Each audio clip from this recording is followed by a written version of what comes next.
the Cardcaptor Wizard of Hogwarts. This video is purely for entertainment and does not infringe on copyrights or laws.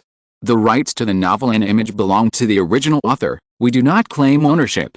Don't like waiting and want to listen to this fanfic in full now? Subscribe to our Patreon, where you'll find the best fanfics. Chapter 201 Storm Restaurant. Since we have started to study the spiritual and mental dimensions, we naturally cannot escape from the Clow Cards such as dreams and shadows, having already known the existence of the triple dimension, and with Professor Umbridge personally dedicating herself as a test subject, Adam has made a gratifying breakthrough in the study of the mental dimension. The sweet dream wine that Regulus is drinking now is an application of the results. Happiness, the aroma of wine, and the drunkenness after drinking are all magical effects acting on the mental dimension. Putting aside the impact on the mental dimension, the so-called sweet dream is just a glass of sweet water. How wonderful if the base of the dream is changed from sweet water to truth serum. When waking up from a dream, who'll remember a few words of their dream talk? Oh, that's not right. I originally just wanted to make a delicious drink. Adam paused, then shaking the Coke, thinking for a few seconds whether he had been with Bernard for too long, which led to the bad company. Well, I have never drunk such delicious wine. Regulus rested his head on his arm, squinting his eyes, looking like Spy had eaten too many sweets? Adam couldn't help but pick up the remaining bottle of dream and take a look. The magic on it was fine. The effect of making people drunk was probably about the same as the same amount of wine, but, looking at Regulus, whose cheeks were flushed and began to smile unconsciously, Adam had a few question marks in his head. On this, with your alcohol tolerance, how dare you have the wish of drinking all day? I should have known not to let you drink at the beginning. I have something serious to discuss with you. 2 minutes later, Regulus, whose drunken state was purified by Adam with a cleansing card, held a glass of dream and drank it with Sprite. Adam told him expressionlessly that the restaurant was going to change its name. Okay, then what do you want to change it to? Storm Restaurant is a good name. We can add some Thunderbird elements to the decoration. Adam looked at the restaurant with a gothic decoration and said that it was still a bit too gloomy now, but a major change would dampen Regulus' enthusiasm.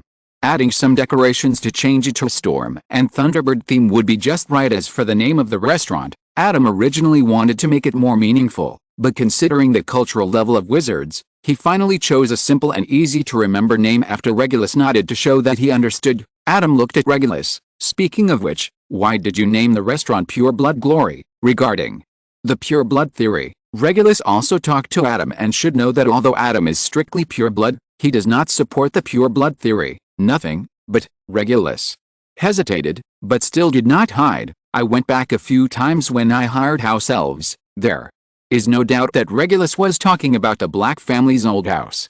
Then Regulus was obviously a little excited and panted, I went back some time ago and saw my rebellious brother. He actually gave the family's house to outsiders as a base for a secret society. Adam frowned slightly. Although the confidentiality of the Phoenix Order is in a Schrödinger state, it is not so loose that Regulus can easily find out.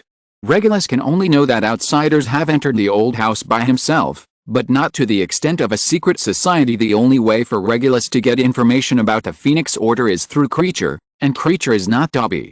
Even if he is not satisfied with Sirius, he will not say anything to outsiders. So, you have contacted Creature? What? Oh, no, but the news was indeed obtained from Creature. Regulus's face darkened. I contacted Creature through my mother's portrait. As he spoke, Regulus's face showed some annoyance again. That bastard, he dared to cover my mother's portrait with a cloth. Seeing her son who was thought to be dead, Mrs. Black cried with joy, and denounced Sirius for bringing shame to the Black family while asking Regulus to restore the glory of the Black family with the unbreakable oath. Regulus could not tell his mother about his specific situation. He only asked his mother to keep his news secret and left, but he was inevitably affected. Adam nodded. This is why he emphasized in the unbreakable oath that Regulus should remain silent when he was alone. After all, portraits cannot be considered people strictly speaking. Is everything else going well? Everything is going well. Did anyone recognize your identity? No. As for Regulus' identity, Adam initially thought about whether to help him change his appearance to cover it up, but in the end he thought about it and decided not to. He only needed an identity with a blood relationship with a Black family to solve this problem. After all, it is common sense for wizards to have the same appearance for more than 10 years.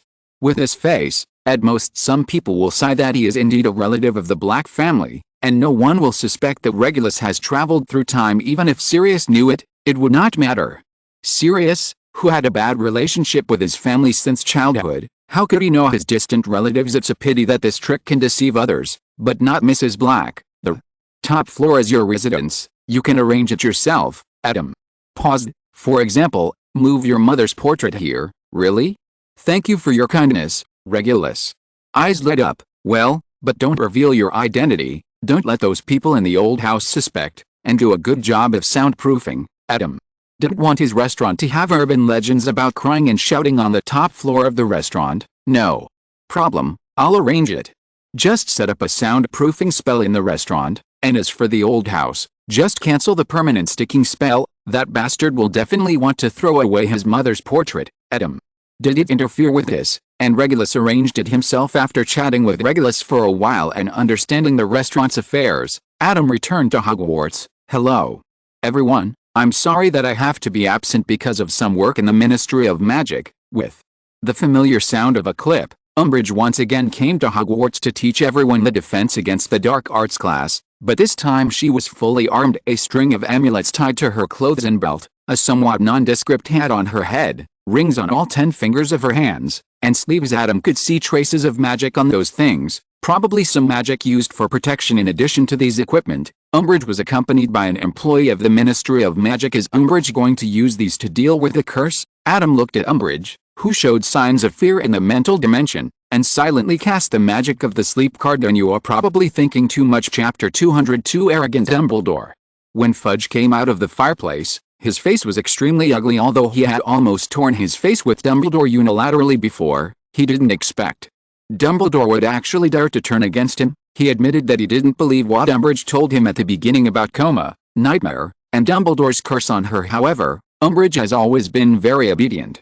Perhaps she lacked a sense of security alone in Hogwarts, so it was impossible for him to not express anything at all in order to appease Umbridge and show his care for his subordinates. Fudge specially gave her some self-defense props and assigned her an aura as a bodyguard. Even if Dumbledore really did some tricks, seeing him do this, you can see his position and stop, right? But the result was that Umbridge fainted again, and in front of the aura, Albus Dumbledore, you are really standing at the door of the headmaster's office. Fudge stopped. Not to mention, when he was sure that Dumbledore would not dare to do anything, he could roar at Dumbledore, instruct the Daily Prophet to discredit Dumbledore, and join other Wizengamot members to remove Dumbledore from the position of Chief Wizard of the Wizengamot. But now, Umbridge was knocked down directly, and he looked at the gargoyles that cleared the way.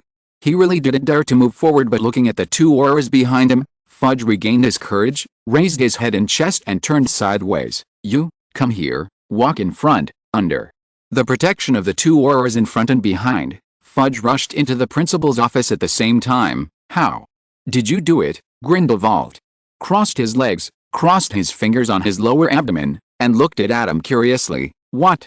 How did you do it? Make that pink guy unconscious.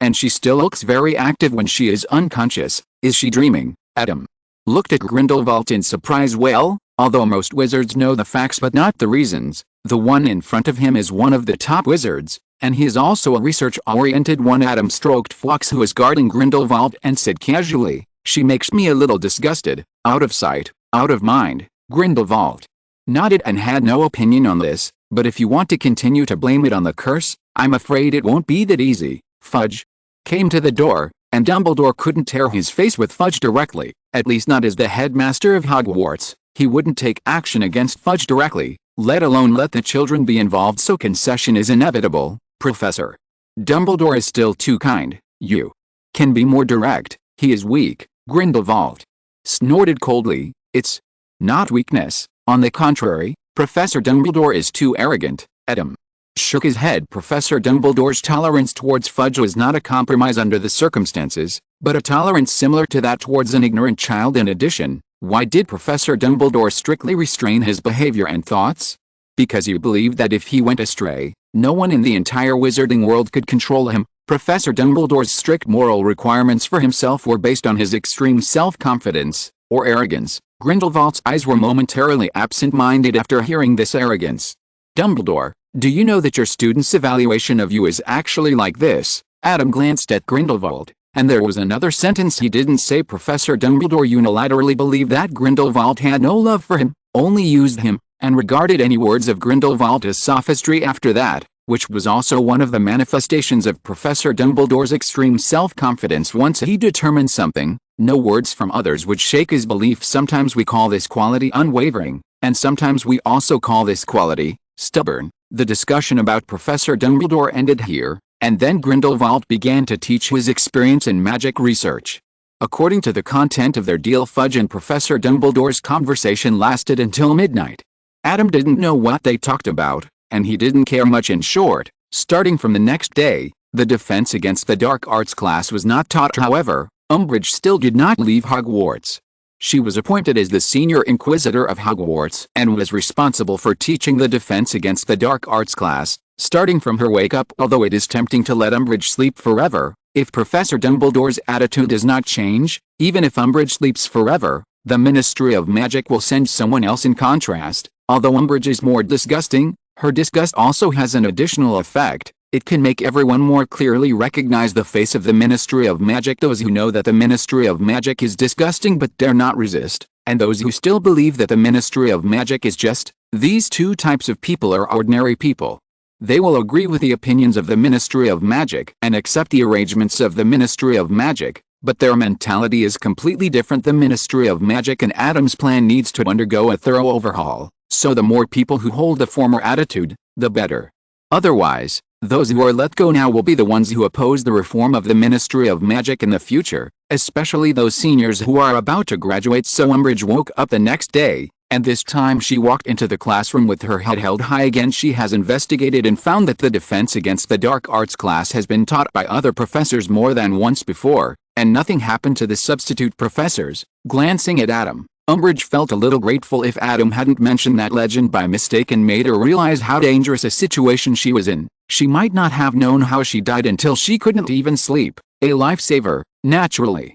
Umbridge's plan to establish her power that originally included Adam no longer includes him, and she will give Adam considerable preferential treatment within the scope of her authority, which makes sense. After adding a short sentence in a playful way, the shorthand quill stopped writing, and Adam inserted a bookmark into the page. Although Adam kept this disgusting pink toad, he didn't want to disgust himself in this regard. The roommates only complained slightly. This guy really doesn't teach anything useful. Bernard pursed his lips.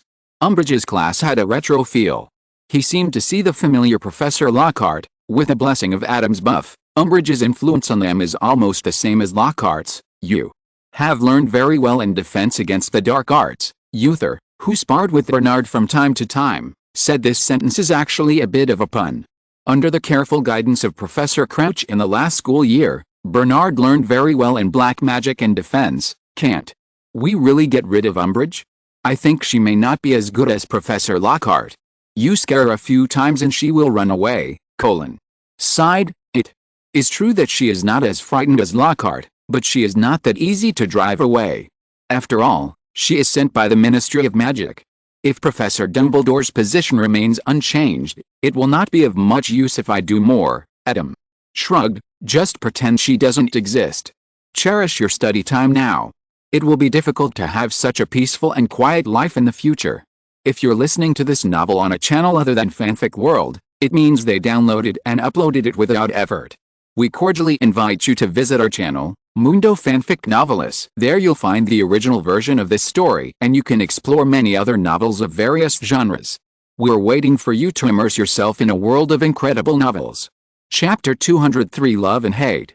Without the curse, Umbridge officially began to move into Hogwarts, and everyone gradually realized the methods of the former new Defense Against the Dark Arts professor. I thought you would continue to do it until Umbridge was driven out, Professor. Dumbledore spent more and more time on the Order of the Phoenix. He was eager to confirm the news of the last Horcrux, and Grindelwald and Adam also had more time to communicate. Grindelwald took a sip of milk tea. Even if there is no excuse for the curse, you have other ways, right? Yes, but it's not necessary. In fact, I think everyone really needs this class. Adam took a sip of Dream Coke and squinted his eyes and said, Professor Dumbledore always passed on love to everyone in the past, but love is not omnipotent. Everyone needs to learn something else. Oh? Learn what? Grindelwald enjoyed listening to Adam's ideas, especially like the collision between Adam's ideas and Dumbledore's ideas. Hate, yes, hate. If you compare people to a knife, love is tough, hate is sharp, and only hate can make people stronger. In a dimension that Grindelwald cannot see, an emotional force that is completely different from love spreads in Hogwarts. Hate that you cannot help yourself, hate that you are not as skilled as others, hate that you are short of luck, hate that you are separated from others, hate that your fate is controlled by others, hate for the world, hate for others, hate for yourself. These are the biggest motivation for people to become stronger. Grindelwald looked at Adam strangely. You have a lot of experience. I can tell. No, I don't have that feeling. I grew up surrounded by love. Shaking his head, Adam tried again, and it was still a little short of the hate card he imagined, but it didn't matter. He believed in Umbridge's ability. Then, you let them learn to hate. Grindelwald's eyes became even stranger. That can't be helped. I already have the ability to protect myself and the people I care about, but they don't, so I can only let hatred push them. Adam shrugged. Besides, I'm not a devil. Compared to the real loss of my family, being disgusted is nothing. Grindelwald took a breath. If they knew the truth, they would definitely thank you. I always do good things without leaving a name. Just then, Fawkes informed that Professor Dumbledore would be back soon, and the party was hastily dispersed on the way to the dormitory. Adam turned his head to look at the window, and the image in the glass vaguely turned into another face. Hate. Since Adam was able to control himself, he has never stopped exercising and studying, and it has never been less than 1/3 of his awake time after knowing that there is magic in this world and signing a contract with a Book of Seals. Adam has made studying magic a daily pastime. In addition to maintaining physiological needs, he basically studies magic except for cooking and taking care of magical animals. Otherwise, how could Adam master all the magic of the Clow Cards and the dazzling magic circles in a few years? Is it because Adam doesn't like to play and can't find anything to play? In the final analysis, it all comes from the hatred of the weak, small and powerless self, congenital diseases, familiar wards like home, humiliation of not being able to take care of basic life. Studying is boring, exercise is tiring. Anyway, this life is so rich, you can live while lying down, but every time Adam wants to give up, the thin figure sitting in the wheelchair will appear in front of him. Don't you always say that if you can move freely, if you don't have to waste more than half of your life in the ward? That's it. Adam stretched out his hand, and a card slowly condensed in the air. The skinny boy closed his eyes tightly. Dark thorns grew from his heart, and a purple-green bird sang loudly on his shoulder. Most of the card surface is clear, but some details are still vague, and the magic circle in the card can never be completely complete. Although my hate is profound, it is mainly based on hating myself and the world. I still lack a lot in hating others. Umbridge, you have to work hard.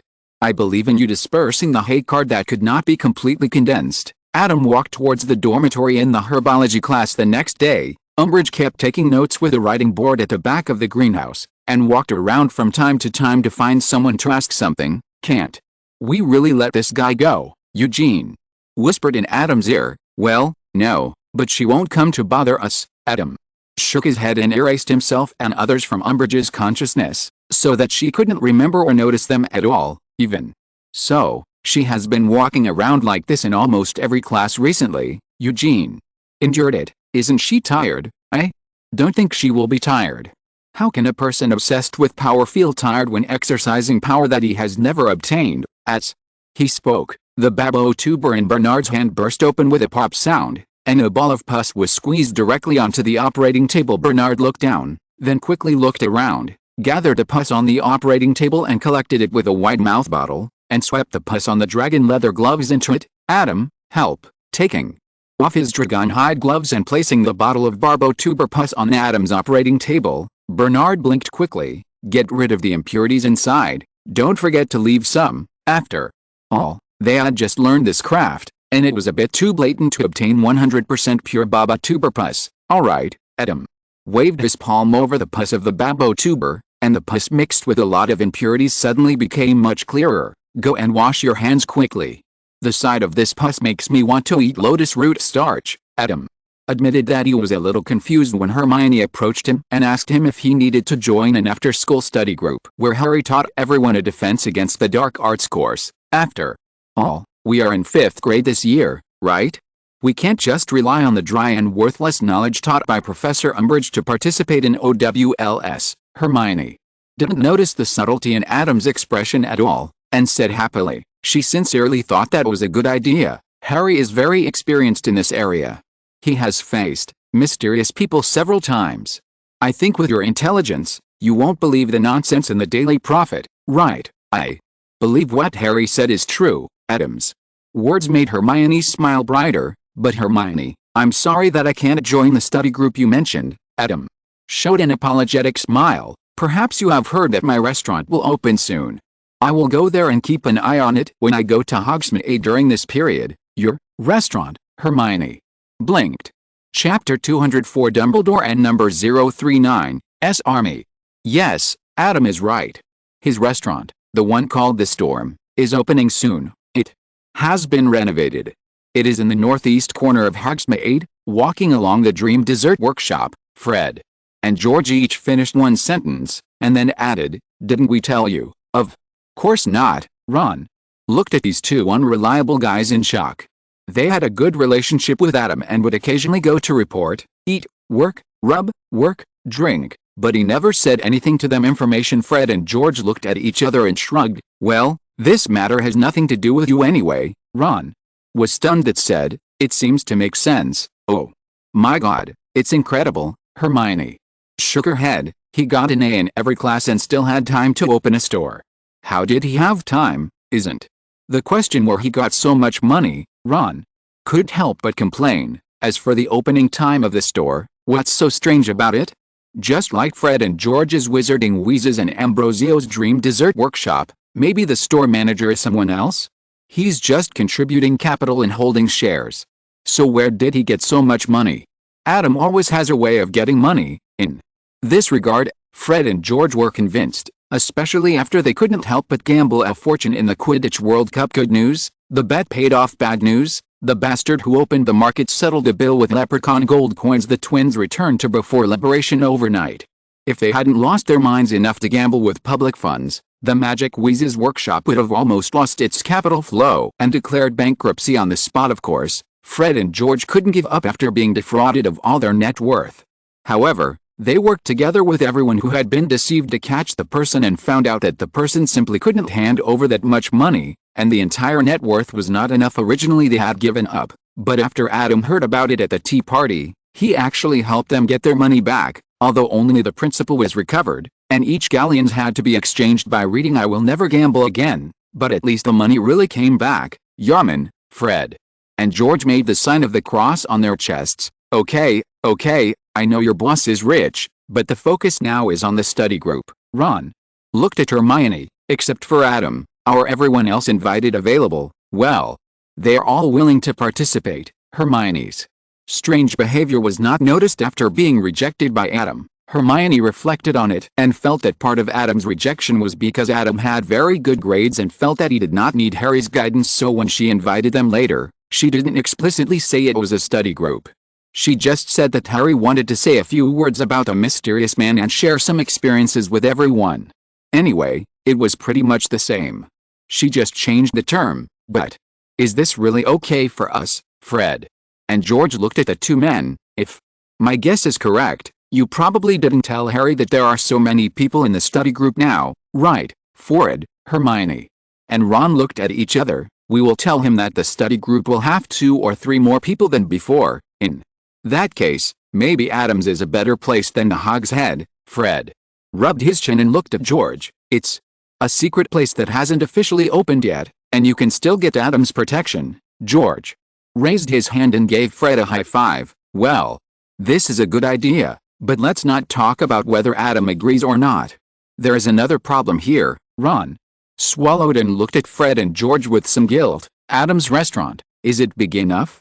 I mean, can accommodate about 20 or 30 people. Study group space. Adam raised his eyebrows. Adam, I know that the Storm is a high-end restaurant like the Black Swan and not a bar. It is not suitable for noisy gatherings of dozens of people. Black Swan is the name of Mr. Reed's French restaurant. Hermione clasped her hands together and begged, but I agree. What? I agree. You can meet at the Storm restaurant to have your study group. Adam smiled. The first meeting place of Dumbledore's army. How memorable. Should he hang a photo on the first floor in the future? Of course, hanging the photos was just a joke. The main reason was that Dumbledore's army was only going out for a party this time. After that, they would go to the room of requirement for training. Accepting or rejecting it didn't matter, really? Thank you so much, Adam, Hermione cheered. Don't be too happy yet. The Storm restaurant is not officially open yet. In other words, there is nothing to eat in the Storm restaurant right now.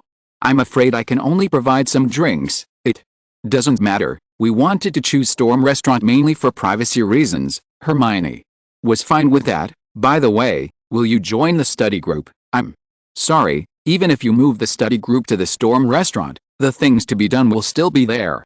I'm afraid I won't have time. Adam shook his head at Hermione, but if you need help, I should be here, okay? But thank you again, Adam. You're welcome. Watching Hermione leave, Adam looked at Grindelwald. It's causing trouble again. The Ministry of Magic won't want to see Professor Dumbledore has such a private army. Tisk Grindelwald sneered disdainfully, since the Ministry of Magic is so scared that it thinks Dumbledore is extremely dangerous even with a group of students. Why not think about the fact that Dumbledore alone is actually dangerous enough, because Fudge is deceiving himself. On the one hand, he clearly knows that Dumbledore's strength is not something they can fight against, and on the other hand, he desperately promotes that Dumbledore is not that powerful, so this seemingly contradictory attitude will appear. By then, Professor Dumbledore will probably avoid a battle and completely withdraw from Hogwarts. Adam shook his head and looked at Grindelwald. He will probably take you away. Grindelwald frowned. This was true. Although he didn't know why Dumbledore transferred him from Nurmengard to Hogwarts to guard him personally, even if he left Hogwarts, Dumbledore should have guarded him personally instead of letting him return to Nurmengard. Do you want to stay in Hogwarts? Grindelwald looked at Adam in surprise. You don't plan to hide anymore. When did I say I planned to hide? Adam looked at Grindelwald strangely. Since Professor Dumbledore has left Hogwarts, he must resign as the headmaster. Hogwarts certainly needs a new headmaster. Chapter 205. Mr. Dumbledore, you want to be the headmaster of Hogwarts? Grindelwald was really shocked. After all, Adam's plan was too whimsical. A fifth grader is going to be the principal. What's not allowed? Will the ministry agree? I want strength and power, and money, let alone the Ministry of Magic. So what if the school board doesn't agree, but the students' parents won't agree? It's okay, they won't know. Adam smiled confidently. I just want to actually control Hogwarts and will not make any remarks in the name of the principal of Hogwarts, so as long as a few professors, or even just a few deans know about it, as long as we don't openly contradict the Ministry of Magic, how can we publicize the fact that Hogwarts is completely out of the Ministry's control before the Ministry of Magic can help cover it up? I see. I thought Grindelwald thought that Adam was about to show his ambition, but now it seems that Adam is still pretending. But Grindelwald is overthinking this. Adam is not pretending. Building Hogwarts into Pure Land in the coming turmoil has always been part of Adam's plan. Starting from the time Professor Dumbledore leaves Hogwarts, Hogwarts will truly become the safest magic school. The party of Dumbledore's army went smoothly, although Umbridge seemed to have received the news the next day and was targeting them. There must be a traitor among the partygoers, Fred said indignantly during the tea party. Unfortunately, Granger's magic doesn't seem to be working. George's words were full of regret. He heard that the curse can make people's faces covered with acne. Since we are going to have a party, it is inevitable that the news will leak. No one even needs to leak it intentionally. Adam shook his head and said, you need a more stealthy method. Harry will soon be reminded by Dobby, or Professor Dumbledore, to go to the room of requirement, but that is actually of no use, as the leak will still be leaked. The Portkey plus Red Loyalty spell plus Unbreakable Vow can barely be considered a secret in Adam's eyes. Fred and George sighed after hearing this, and then thought of going back to ask their parents for advice. After all, they were members of the secret organization Order of the Phoenix Brothers. Am I late? Cedric arrived late, glanced at the table, and without any politeness reached out and took a small honey cake and stuffed it into his mouth. It smells so good. After sitting down, Cedric took the Coke handed to him by Adam and drank half a glass of it and let out a sigh of relief. Hiccup. Thanks, I feel like I'm alive again. Is it that scary? Everyone couldn't help but look at him. Cedric was the only 7th grader in the tea party and was currently studying for the upcoming SYNOPSIS. It's terrible. The professors want to put their brains into my head, and I have to do homework almost every day. In some classes, it's not enough to learn in class, and I have to study by myself after class. Cedric shook his head wearing a mask of pain. I finally know why my seniors basically quit the Quidditch team in 7th grade. I can't hold on anymore. Are you planning to quit the team? Was a little surprised, but Eugene didn't look surprised. Well, I have already reported it to Professor Sprout, and the selection of the new captain will probably begin soon. Bernard thought for a moment and said, actually, it's mainly because you have to take exams for too many subjects, right? As far as I know, the former captain of Gryffindor stayed until the 7th grade. Well, I really can't compare. I guess even if he takes every test, he won't give up on Quidditch. Speaking of Captain Wood, Cedric couldn't help but admire him. His love for Quidditch had not reached the point of risking his own life, seeing that Cedric, who used to be very comfortable in his studies and life, was forced into this state. Everyone felt sad for a while. Adam was very indifferent to this. Where did he go now? Didn't he look at which country he was a student in? At a tea party, no one mentioned that unlucky name, but Adam could clearly feel the pervasive hatred and couldn't help but give her a thumbs up in his heart. I'm optimistic about you. People often say that life is just like a game. If you can't resist, then try to learn to enjoy it. Although Umbridge was disgusting, everyone gradually got used to it, until Harry was banned from participating in Quidditch matches, until Professor Trelawney was fired. The hatred is getting stronger and stronger, but it's not enough. Coming back from the hall, Adam once again dispersed the cards of hatred that could not be condensed. Do we still have to wait until Professor Dumbledore leaves? Do we have to wait until Umbridge becomes even crazier after being completely uncontrolled?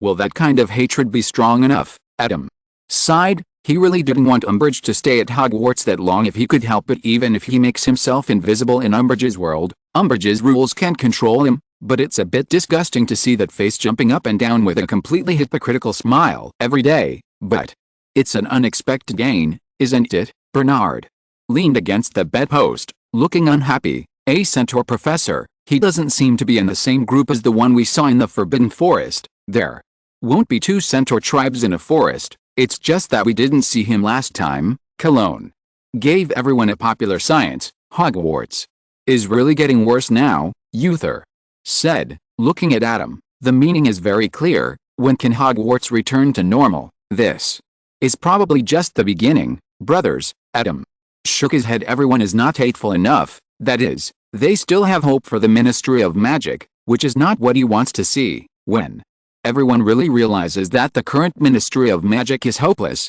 I will let Hogwarts return to the simple campus of the past. So everyone knows that they still have to wait, but at that time, no one expected that this wait would actually lead to the departure of Professor Dumbledore. Ministry of Magic Order. Dolores Umbridge will replace Albus Dumbledore as the headmaster of Hogwarts School of Witchcraft and Wizardry. When everyone saw this notice on the notice board, their mood was indescribable. Let's go back to a day ago. Professor Dumbledore's mood was equally indescribable. He glanced at Adam in front of him, at Grindelwald who was sitting next to him with his legs crossed and watching the show, and then at Fawkes who brought him here just now. He transferred through Fawkes, but he didn't expect that the destination was not the headquarters of the Order of the Phoenix, but a place he was somewhat familiar with. Flamel, Professor Dumbledore murmured. Mr. Nicholas Flamel has been dead for many years. Professor Dumbledore was stunned, turned his head and saw Adam sitting on the sofa. No, it's time to call Mr. Dumbledore now. On the small sofa next to him, Grindelwald said with some gloating, "Please sit down, Mr. Dumbledore." Chapter 206. Professor, I want to be the principal. The memory of just now flashed away. Professor Dumbledore was now sitting on the sofa, looking at the seemingly unfamiliar student in front of him. What do you want to do? Looking at Adam, Professor Dumbledore seemed to know him for the first time. I want to be headmaster of Hogwarts. Adam doesn't mince words. Professor Dumbledore was silent for a moment, and then he began to wonder if he was too old and deaf. What? I said, I want to be the headmaster of Hogwarts. Adam looked at Professor Dumbledore, the seriousness in his eyes that Dumbledore could not ignore. I have to say that I had some criticisms about your handling of the affairs between Hogwarts and the Ministry of Magic during your tenure. Now that you have resigned, what about me? What do you want to do? The same question, but not the same thing. I want to protect Hogwarts. When Adam said this, he felt confident. I don't think it's a good idea to let people from the Ministry of Magic take over Hogwarts. Do you really think it's a good idea to make Umbridge the headmaster, Professor? Dumbledore's thinking is trapped by his moral shackles. Even if he knows that the Ministry of Magic is doing something wrong, he does not want those students to learn to resist the Ministry of Magic. He does not want others to feel that they are resisting magic. The Ministry was the right thing to do, even if the Ministry of Magic was wrong, so he left Hogwarts to the Ministry of Magic. You should know that Umbridge cannot truly become the principal of Hogwarts, even with a transfer order from the Ministry of Magic. When Hogwarts was established, the Ministry of Magic was still unknown. The inheritance of the principal of Hogwarts relied on ancient contract magic. Then, you will still perform the duties of the principal in secret, protect Hogwarts, and prevent everyone from being controlled by the Ministry of Magic. Facing Adam's eyes, Professor Dumbledore was silent for a moment. The reason why he escaped from Hogwarts was to avoid the constraints of the Ministry of Magic so that he could concentrate on running the Order of the Phoenix against Voldemort. And although the Ministry of Magic wants to control Hogwarts, it will at least ensure the safety of the students in Hogwarts. Professor Dumbledore thinks so. I can. Professor Dumbledore, leave Hogwarts to me. I will ensure the safety of Hogwarts and prevent any enemies from affecting the stability of Hogwarts. The first half of this sentence is easy to say, but the second half, the Ministry of Magic is also the enemy you call it. How perceptive. Professor Dumbledore, yes. Facing the serious Professor Dumbledore, Adam's expression became equally serious. Stubborn, corrupt, greedy for power. They will change. When? What about the children who were tortured in the meantime? Are you aware that Umbridge is viciously corporally punishing students? Professor Dumbledore, Adam threw a quill onto the table. With Professor Dumbledore's knowledge, he could tell what the magic on this quill was for even without using it. Compared to the children who still have unlimited hope in Hogwarts, are those bedbugs who have already been stereotyped worthy of letting the children wait in pain for them to change? So, are you going to kill those bugs? That's so extreme, and someone is planning to do it, and I don't have to worry about it, right, Professor? Dumbledore's pupils shrank. Are you going to use Voldemort's hand to clean the Ministry of Magic? After thinking about it, Professor Dumbledore suddenly thought of more, such as why Grindelwald is sitting next to him now without any surprise. Professor Dumbledore took hold of the Elder Wand. Are you going to do anything to me? Professor Dumbledore, Adam raised his hand to summon the Staff of Darkness. Before you hand over the position of principal to me, I should really prove my strength to you, but this place is not suitable for fighting. Let's move to another place, Expelliarmus. After getting the Elder Wand, Adam touched it and found that it did feel different from last time. Turning the Elder Wand and handing it back to Professor Dumbledore, Adam smiled slightly. Are you satisfied with my strength, Professor? Dumbledore remained silent and stood up. Following Adam's strength just now, Adam stood there and allowed him to launch attacks. All kinds of magic could not break through the protective magic around Adam. Then Adam released a magic, and he suddenly couldn't use the magic spell. Then Adam cast a disarming spell, and then there is no more. Professor Dumbledore discovered for the first time that he actually couldn't understand magic. Why did you end up with Grindelwald, Adam, Professor? Dumbledore sighed and looked at Adam with solemn and sad eyes. Can't wizards and muggles maintain the status quo? I don't know what you are thinking about, but Professor Dumbledore, you are probably overthinking. Adam frowned in thought for a moment, then shook his head. I haven't thought that far yet. Right now I just want Hogwarts and the Ministry of Magic to be what they should be, Professor Dumbledore. Then, you and Grindelwald. I made a deal with Mr. Grindelwald. Adam glanced at Grindelwald, who looked a little nervous, and smiled slightly. I think Grindelwald is a very good candidate for the defense against the dark arts, Professor. What do you think, Grindelwald? If I want to start a war like Mr. Grindelwald, how can Fox help me? Adam smiled at Fox. There is no doubt that Fox thinks Adam's plan is much more reliable than Professor Dumbledore's plan. Professor Dumbledore, give me the position of principal. Looking at Professor Dumbledore, Adam spoke again. I will protect the students, at least during the time at Hogwarts. Whether it is the Ministry of Magic or the Death Eaters, even if Voldemort comes, I can ensure that Hogwarts is safe and sound, Professor. Dumbledore hesitated for a moment and said, if you are the principal, parents will not trust you, and those children will be forced to return to their homes. Do you want to force them to stay in Hogwarts? Your thinking and Mr. Grindelwald's thinking are really synchronized. Adam looked at Grindelwald and sighed, then looked at Dumbledore. Professor Dumbledore, I will conceal my identity as the headmaster. It is enough for the 4 deans to know my identity. In this way, parents will think that Hogwarts is still under the protection of the Ministry of Magic, and the Ministry of Magic will let them think so. After closing his eyes and thinking for a long time, Professor Dumbledore opened his eyes and looked at Adam, with deep fatigue in his eyes. Okay. But before that, there is another question. What is the question? You are still a student of Hogwarts, and students cannot be headmasters. This is one of the ancient contracts of Hogwarts. So, when are you going to graduate from Hogwarts? Chapter 207 Employment Consultation. After some discussion, Adam will graduate early after completing the 5th grade, and Professor Dumbledore will hand over the position of principal to Adam after Adam graduates. You won't be disappointed, Professor Dumbledore. Adam smiled slightly. I have classes in the afternoon, so I'll go first. Looking at Adam and Grindelwald disappearing in front of him, Professor Dumbledore murmured, I hope so. He was really too tired. He dealt with Grindelwald in the first half of his life and Voldemort in the second half of his life. Even if Adam really had some extreme ideas, he didn't have more time and energy to deal with Adam as for letting the young children now deal with Adam. Don't make a fuss, talk about serious things, so he has no choice but to believe in Adam now. What's more, think about it carefully, Adam just wants to protect the children of Hogwarts in his own way. He has always been a good boy who loves Hogwarts. How bad can he be? In the final analysis, the Ministry of Magic is too disappointing. Professor Dumbledore shook his head and paraded with Fawkes to number 12 Grimmauld Place. Back at Hogwarts, Adam finished the afternoon History of Magic class as usual, and showed a surprised expression when he saw the notice the next day. Facts have proved that Professor Dumbledore is really important to Hogwarts, even though the Ministry of Magic spent a summer vacation to promote and discredit Professor Dumbledore as an old fool. The sense of security brought by the greatest wizard of this century is still irreplaceable. Umbridge became the principal, and Hogwarts established a special action investigation team that could deduct school points.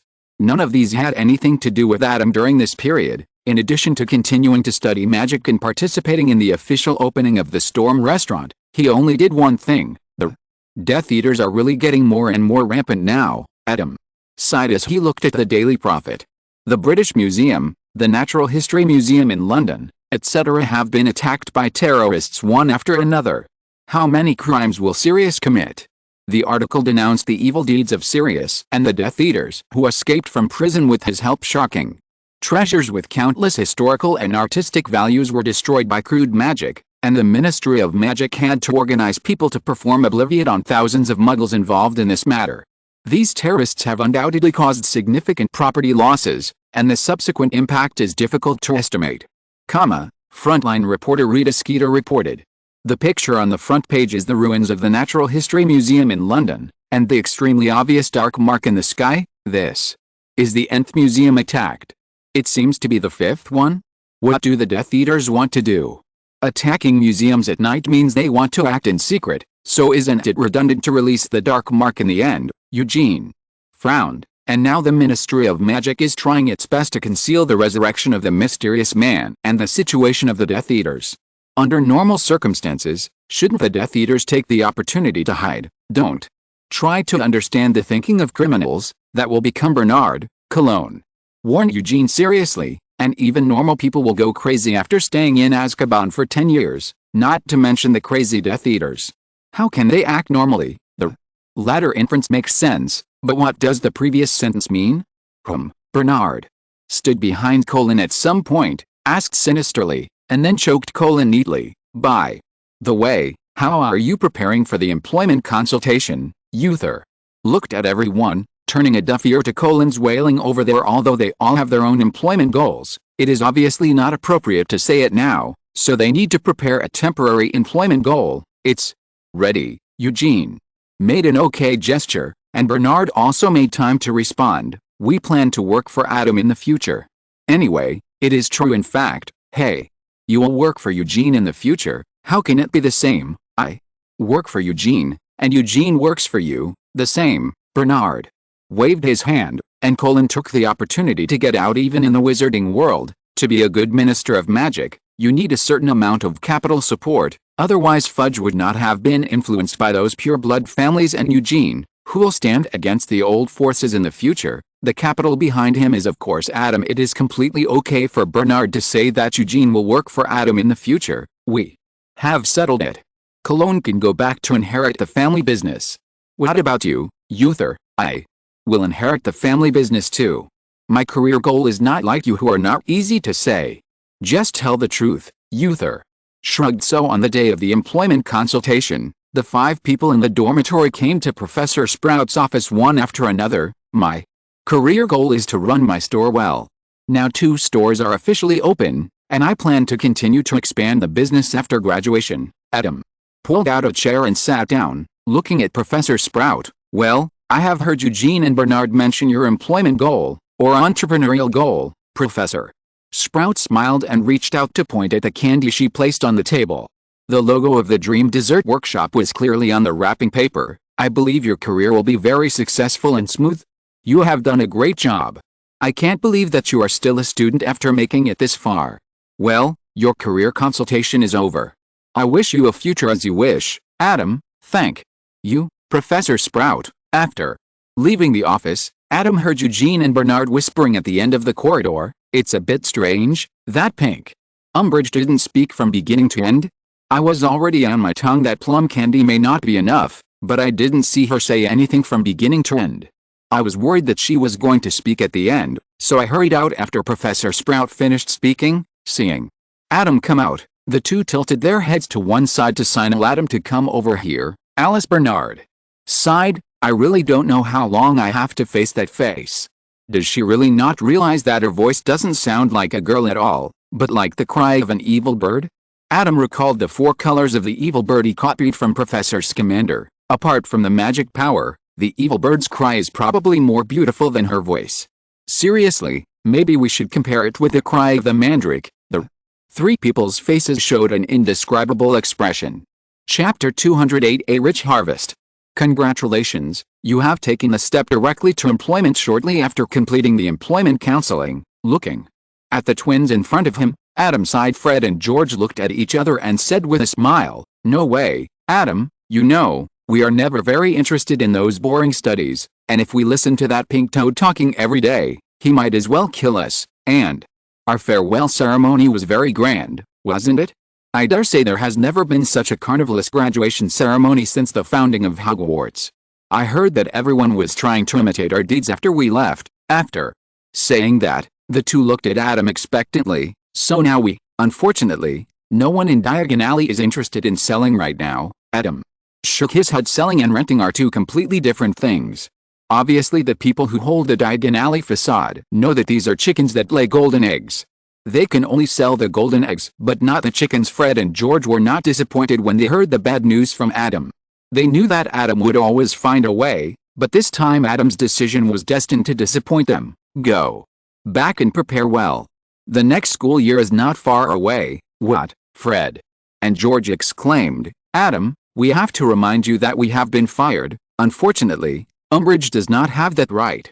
She is not recognized as the headmaster of Hogwarts, is she? Adam looked at the 2 people and smiled. During the upcoming summer vacation, you will receive a letter from the headmaster of Hogwarts, asking you to return to Hogwarts to complete your final school year, so you'd better finish your remaining schoolwork at home during this time. Make up. Fred and George looked at each other again. Different from the excitement just now, this time they saw the familiar despair in each other's eyes. Adam wouldn't lie to them about this kind of thing, so they thought they were completely liberated, but they ended up having to go to class next year, and also participate in They even burned the books. Believe me, Hogwarts will be a good place starting next year. There will be no place more peaceful and stable than Hogwarts. There will be no Death Eaters, no Umbridge, or anything else. Someone sent by the Ministry of Magic. We'd rather face Death Eaters. No, you don't want to. That kind of life and death battle is not child's play. Adam's expression turned cold. It seems like the plan should be advanced. During this time, take some time to recall, fill in the things that weren't filmed, and then edit the things that shouldn't be released. Fred and George didn't hear clearly what Adam was whispering behind him. They only knew that they were powerless to resist the painful and helpless fate that followed. But it sounds like next semester will be, is Professor Dumbledore coming back? To inquire curiously, Professor Dumbledore will not refuse the Ministry of Magic's arrangements for Hogwarts. Adam avoided talking and then said, I'm afraid it's not convenient for you to go home during this period. Go to Storm Restaurant.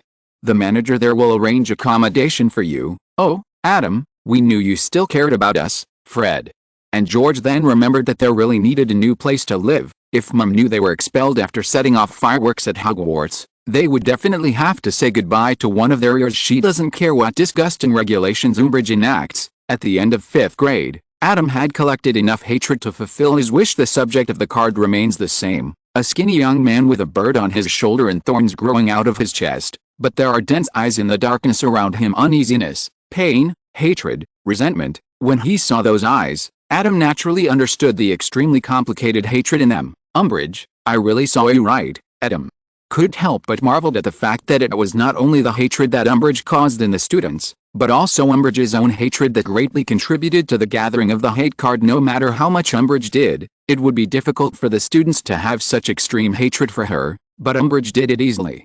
She treated Professor Dumbledore, Sirius, Harry, Fred and George. Both have extremely vicious hatred. The love card works so magically, but what about the hate card? Adam can feel that hating cards is a special, normally activated ability just like loving cards. I hope I won't encounter the same mistakes as Furin before. In addition to hating the cards, other gains also concerned Adam. Just a few days ago, Harry and the others were deceived by Voldemort's soul letter and caused a big fuss in the Department of Mysteries. In line with the fine tradition of not wasting anything and taking what comes, Adam packed up the entire Department of Mysteries and took it away in advance. Among them, the Hall of Time, the Hall of Death and the Hall of Love make Adam most curious. The Hall of Brains may provide some inspiration for Adam's necromancy magic. As for the Planet Hall and the Prophecy Hall, Adam wasn't too interested in obscure prophecies such as long and short sentences. The star model in the Planet Hall was quite nice, but it didn't seem to be of any use other than simulating the trajectory of the planet. Adam planned to make an extra copy and put it as a display at home. In short, in order for the Department of Mysteries to be restored to its original state after Eugene rebuilt the Ministry of Magic, Adam copied it intact and took it away regardless of whether he was interested in it or not. Even Adam took down the outermost wall. The entire Department of Mysteries is now reduced to a miniature model and placed in Adam's pocket. Since he learned the magic of transforming the space environment from Professor Scamander, Adam no longer needs the layering of the satchel. Classification space. In addition to the above-mentioned harvests, Adam also unexpectedly gained a big black dog. Oh, thank you. Have we met somewhere? After being rescued, Sirius looked at Adam suspiciously, and the next moment he was knocked unconscious by Adam's staff of darkness. You're wrong. How could Adam have the time to explain so much to him? If you have any questions, ask Professor Dumbledore. Packing Sirius, who was still unconscious, into his pocket, Adam headed to where Professor Dumbledore was now. It seems that you have already figured out how to deal with people from the Ministry of Magic. Professor Dumbledore, Adam, who had watched the entire episode at the Ministry of Magic, apparated directly in Professor Dumbledore's room and applauded Professor Dumbledore's strong request for the Ministry of Magic to give up its control of Hogwarts and release Hagrid. It seems you were at the Ministry of Magic at the time, Adam. There was a hint of relief in Professor Dumbledore's voice. Ah, yes, the Nirvana of the Phoenix. I had only seen it in Mr. Nick Flamel's manuscript before, but I finally saw it with my own eyes. Adam reached out and took the fledgling fox from Professor Dumbledore's hand. Such an immature material body and a damaged mind can carry huge spiritual power. How miraculous. It only takes a short time for Fox to return to his peak state, and even if he is killed again in the process, for example, if he is hit by a death curse now, Fox will just be reborn from the fire once Adam is one step closer to the elixir of life. So, Adam, did you do anything besides witness the whole thing, Professor? Dumbledore looked at Adam expectantly. Chapter 290, Principal, my principal. I need your help, Professor Dumbledore. Adam took out Sirius, who was shrunk and placed in a bottle, from his pocket. Find a time to explain the whole story to him. I was a little busy at the time and didn't have time. By the way, it's best not to let Harry see this guy right away. He needs a lesson to let him know that this is not an adventure game. It's not all Harry's fault this time. After putting Sirius on the bed, Adam restored Sirius's body shape. Professor Dumbledore looked at Sirius, who was sleeping inside. They discussed the situation this time after they came back, although Harry was too reckless this time and believed the illusion that Voldemort passed on to him through the soul fragment. They were also responsible after Harry saw the video of Sirius being tortured by Voldemort. He also wanted to verify Sirius's whereabouts, but he couldn't contact anyone in the Order of the Phoenix using the previous method. Then, at least he can realize that his strength is still too weak. Adam shook his head. If nothing unexpected happens, Hogwarts will be very peaceful from the next semester, and no student in Hogwarts can leave Hogwarts illegally during the school day. Let Harry study hard. That's what I hoped for, Professor. Dumbledore nodded. All along, at least it was the case in the past, although he regarded Harry as the hope of completely defeating Voldemort, he didn't want Harry to face Voldemort when he was still a child. He is still alive, and everyone in the Order of the Phoenix is still alive. It's not yet time for a child who hasn't graduated to face everything afterwards. Adam and Professor Dumbledore handed over the identity of the headmaster of Hogwarts, the power and responsibilities of the headmaster. A huge amount of information naturally became known to Adam as the new headmaster of Hogwarts. The headmaster can command the portraits and ghosts in Hogwarts. Although the headmaster of Hogwarts is usually not so tough, in addition, the headmaster can also control the protective magic covering Hogwarts, such as anti-apparition, non-plotting, etc. As for controlling the score of the House Cup, those are insignificant powers. In contrast, the headmaster needs to maintain the normal operation of Hogwarts, including but not limited to the management of faculty and staff, management of students, and providing funds for the operation of Hogwarts. Is Hogwarts originally funded by the headmaster? Adam looked at Professor Dumbledore thoughtfully. The matter of writing letters to freshmen was handed over to Vice Principal Professor McGonagall. The funds for operating Hogwarts were handed over to the Board of Directors, and most of the other tasks were also assigned to the professors. You are really good, Professor Dumbledore. Well, in fact, the Board of Directors has been responsible for this aspect for a long time, Professor. Dumbledore shrugged his shoulders. It has nothing to do with me. Why don't you ask the portraits in the headmaster's office to see which genius headmaster thought of it? Okay, let's go to Hogwarts and introduce you to your new colleagues, Professor. Dumbledore laughed and winked at Adam. Adam glanced at Sirius. Don't wait for him to wake up and settle him down first. No need. As you said, maybe we should give Harry some time to think it through, and I can't wait to see their expressions. Okay, Mentos? Adam casually took out a gold galleon and turned it into a door key to the headmaster's office. That is the power of the headmaster, a kind of magic similar to the Fidelius charm and the unmappable charm.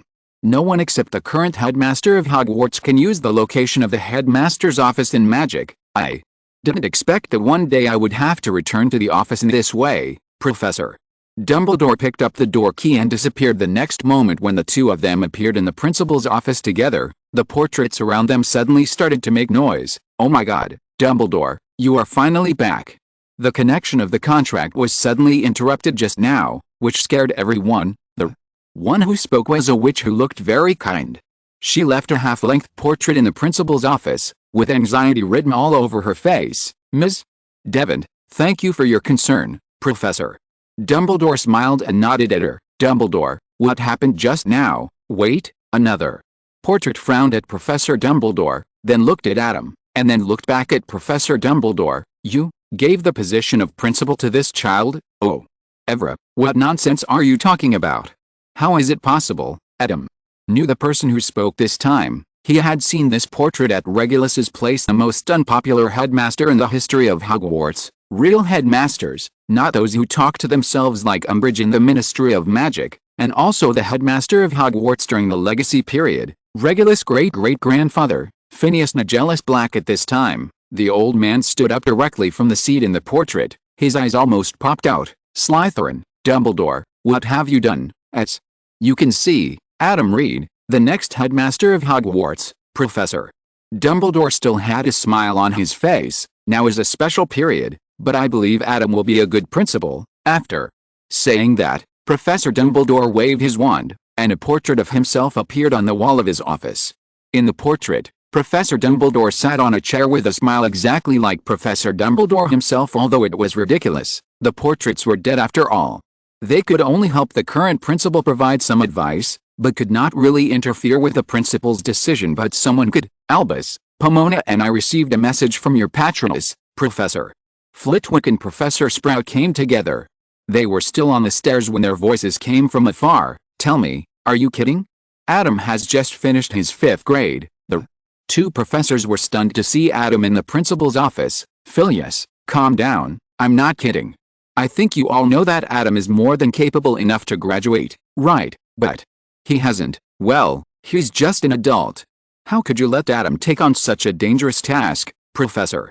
Sprout looked at Professor Dumbledore angrily. Pomona, has the position of Hogwarts principal become dangerous in your eyes? Faced with Professor Sprout, who was protecting his child and was somewhat powerless to resist, Professor Dumbledore looked at Adam and blinked. Ahem, Professor Sprout, I actually wanted to become the principal on my own initiative. Adam stood up with a dark staff and helped Professor Dumbledore out. In fact, I think I have enough ability to serve as the principal of Hogwarts during this special period and protect everyone's safety. If you're listening to this novel on a channel other than Fanfic World, it means they downloaded and uploaded it without effort. We cordially invite you to visit our channel, Mundo Fanfic Novelis. There you'll find the original version of this story, and you can explore many other novels of various genres. We're waiting for you to immerse yourself in a world of incredible novels. Chapter 210 I didn't and number 039, expect you to be this kind of Professor Snape. It took a lot of effort for Adam to prove his strength to the two professors. After witnessing Adam's strength, Professor Flitwick no longer objected to Adam becoming the headmaster, but Professor Sprout still had complaints, mainly for themselves. This is something we should be dealing with, not a kid having to deal with this. Under normal circumstances you would be on campus enjoying 2 years of study. Adam smiled and accepted Professor Sprout's hug and patted her reassuringly on the back. Severus is on his way here. As for Minerva, my patroness didn't find her just now. Professor Dumbledore looked at the two deans. Professor Flitwick and Professor Sprout both had angry looks on their faces. That guy Umbridge sent people to arrest Hagrid while everyone was busy taking exams. McGonagall originally planned to stop them, but as a result, she was hit by at least 3 spells and is now at St. Mungo's. Its cultivation. That's exactly why I want to be president. Professors, Adam frowned. He was taking an exam at that time, and he didn't remember this happening. Then he said, the Ministry of Magic is now going too far in order to not affect its own power. Hogwarts needs to eliminate interference from the Ministry of Magic, but in this case, will we start a war with the Ministry of Magic? And I'm afraid funding from the school board will also be affected. It doesn't matter. I will solve the funding problem. At least during my tenure, Hogwarts will never be short of money. As for starting a war, Adam smiled slightly. Fudge, better hope it doesn't come to that. Hearing this, everyone couldn't help but look at him in surprise, including the portraits. Violence is not a solution to problems, Professor Dumbledore reminded. If I know correctly, when you and Mr. Grindelwald were fighting, you didn't win through words. Adam shook his head and looked at Professor Dumbledore. Kindness to the enemy is nothing but cruelty to oneself. If Fudge is really so crazy that he wants to use force against Hogwarts, then I will tell him, he has the right to choose to start a war, but he has the right to end the battle in the hands of those with greater force. Adam took out an Elder Wand and slapped it on the desk, then looked at Professor Flitwick and Professor Sprout. So, professors, starting from the next semester, your life can get back on track. You don't have to worry about anything outside, and you don't have to worry about the Ministry of Magic. You can go to class, hold banquets, and play Quidditch as before. We have 2 years. There is no spring festival gala. That's great. Both deans had relaxed smiles on their faces seeing the Elder Wand. Professor Flitwick and Professor Sprout were not too surprised. Professor Dumbledore had said that Adam had already defeated him when he demonstrated his strength just now, but Professor Dumbledore was a little dazed, and reached out to touch his Elder Wand. The one in Adam's hand is the Elder Wand. So what is this? Of mine, Adam, yours is a female. Ahem. Of course it was copied before you lost to me, and it still regards you as the master of the Elder Wand. There was silence in the office for a while. Although Adam's attitude was a bit radical, it had to be said that after a year of Umbridge's torture, Adam did bring them a considerable sense of security, no worse than when Dumbledore was here.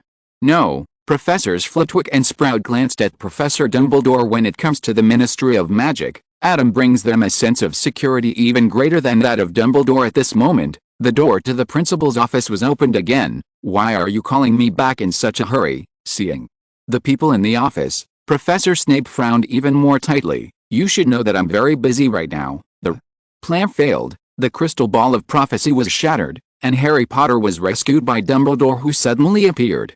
Voldemort had just finished his anger at them. Although deeply trusted, it is actually quite dangerous for Professor Snape to come back now. Severus, I know you have a heavy responsibility now, but this matter is indeed more important.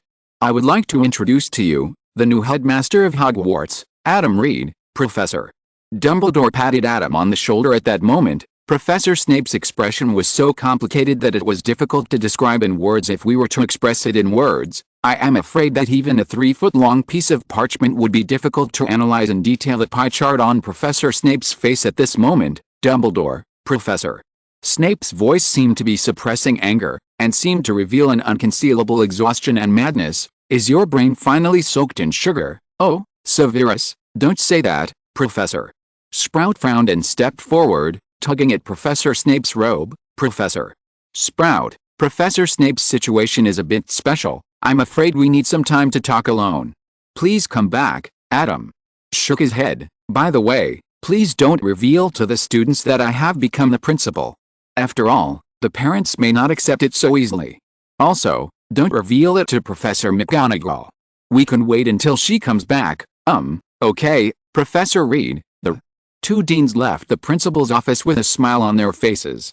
Adam was a little uncomfortable with this sentence. Before leaving, taking a deep breath, Adam looked at Professor Snape, who was a little collapsed. Well, it is understandable. Professor Snape was a double agent with such great pressure. Suddenly, the boss of the righteous side showed certain signs of madness. Anyone would have a mentality explosion. Professor Snape, I know you are anxious, but don't be anxious. Listen to me. Adam finished talking about the cause and effect of his becoming the principal, and Professor Snape fell silent. So, after a long time, Professor Snape looked at Professor Dumbledore and said, what should I do next? He needs to confirm his next task and then coordinate with Voldemort's task. Now is not the time for him to be exposed. You still do what you should do. I believe you can do it, Professor Dumbledore said mysteriously. After Professor Dumbledore spoke, Adam said, my suggestion is that Professor Snape, you should just give up the undercover mission. It's too dangerous. As long as you are in Hogwarts, I can guarantee your safety. In fact, Voldemort is no longer a concern now. Adam turned to look at Professor Dumbledore. Under the gaze of Professor Snape and Professor Dumbledore, I have confirmed that the last Horcrux has been made. Find it, destroy it, and then as long as the soul fragments in Harry are solved, Voldemort can be killed at any time like a mortal. Adam clapped his hands after he finished speaking. I suggest that we just give Harry a quick death and let him and Voldemort live together. Let's die. Then Voldemort will only have one Horcrux left. I have a way to find that Horcrux through the residual soul of Voldemort after he dies again. No. X2 Professor Dumbledore cleared his throat. We can't force certain people to sacrifice. Leave Voldemort's problem to us. You just need to protect Hogwarts. Adam shook his head regretfully, and then looked at Professor Snape. Professor Snape doesn't agree either? I remember that your relationship with Harry has always been bad, and I thought you would agree with my method.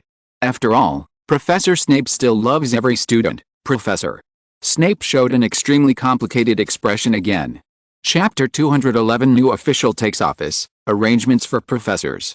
In any case, Adam successfully became the principal of Hogwarts. Professor McGonagall learned the shocking news after returning from St. Mungo's and hurried to the principal's office, but Professor Dumbledore had already gone to work, and Adam was the only one to receive her. That's it. After repeating the story of his becoming the principal again, Adam looked at Professor McGonagall, who was still in a daze, and said, Professor McGonagall, please hide the principal's identity information from this year's freshman admission notice.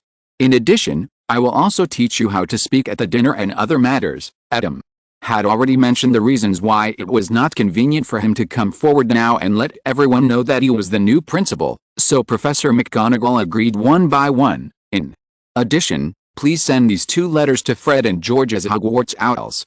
I think their previous decision to be expelled was unreasonable. Now they can come back and continue their unfinished studies.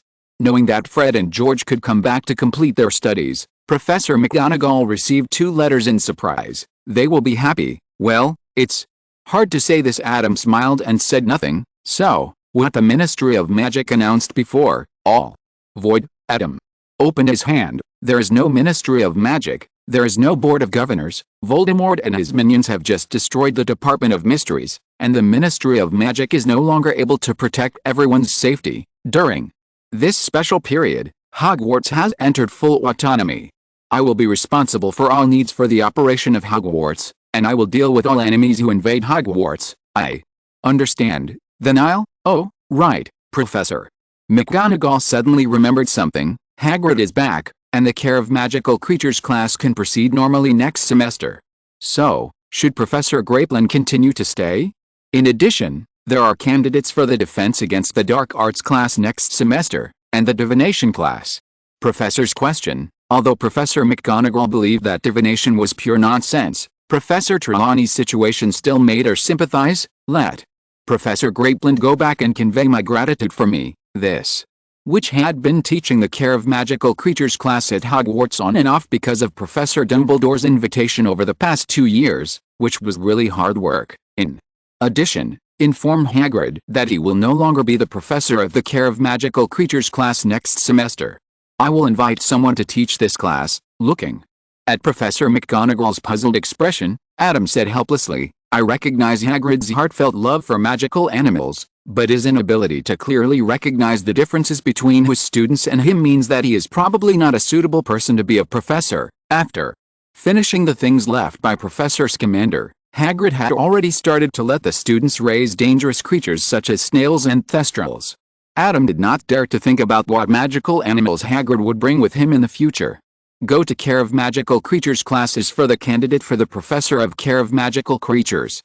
Adam went to America with Professor Scamander before and got to know many researchers in this field, such as the fellow in Hawaii. As Professor Scamander said, with the development of human navigation technology, the living space for magical animals like sea monsters has become less and less, and it has become increasingly difficult for researchers in this field to achieve results. As a young researcher who has just entered this industry, the other party has a strong intention to change his career to study other magical animals. It just so happens that there are quite a lot of magical animals here at Hogwarts, especially with Adam around. After hearing Adam's reasons, Professor McGonagall had to admit that Adam was right. Hagrid may be a lover of magical creatures, but he's not a good Care of Magical Creatures professor. Professor Trelawney and Professor Forenza, let each of them be responsible for some students. Professor Trelawney is responsible for the students in the 3rd to 5th grades, and Professor Forenza is responsible for the students in the 6th and 7th grades, Adam said after thinking about it. Although Professor Trelawney is usually crazy and likes to predict unknown things to people, she is indeed a bit real and cannot be let out, and the other party also likes life in Hogwarts. Professor Forenza has been expelled by the Centaur community in the Forbidden Forest. Letting him go back now means letting him die. Adam can certainly stop the Centaur's atrocities.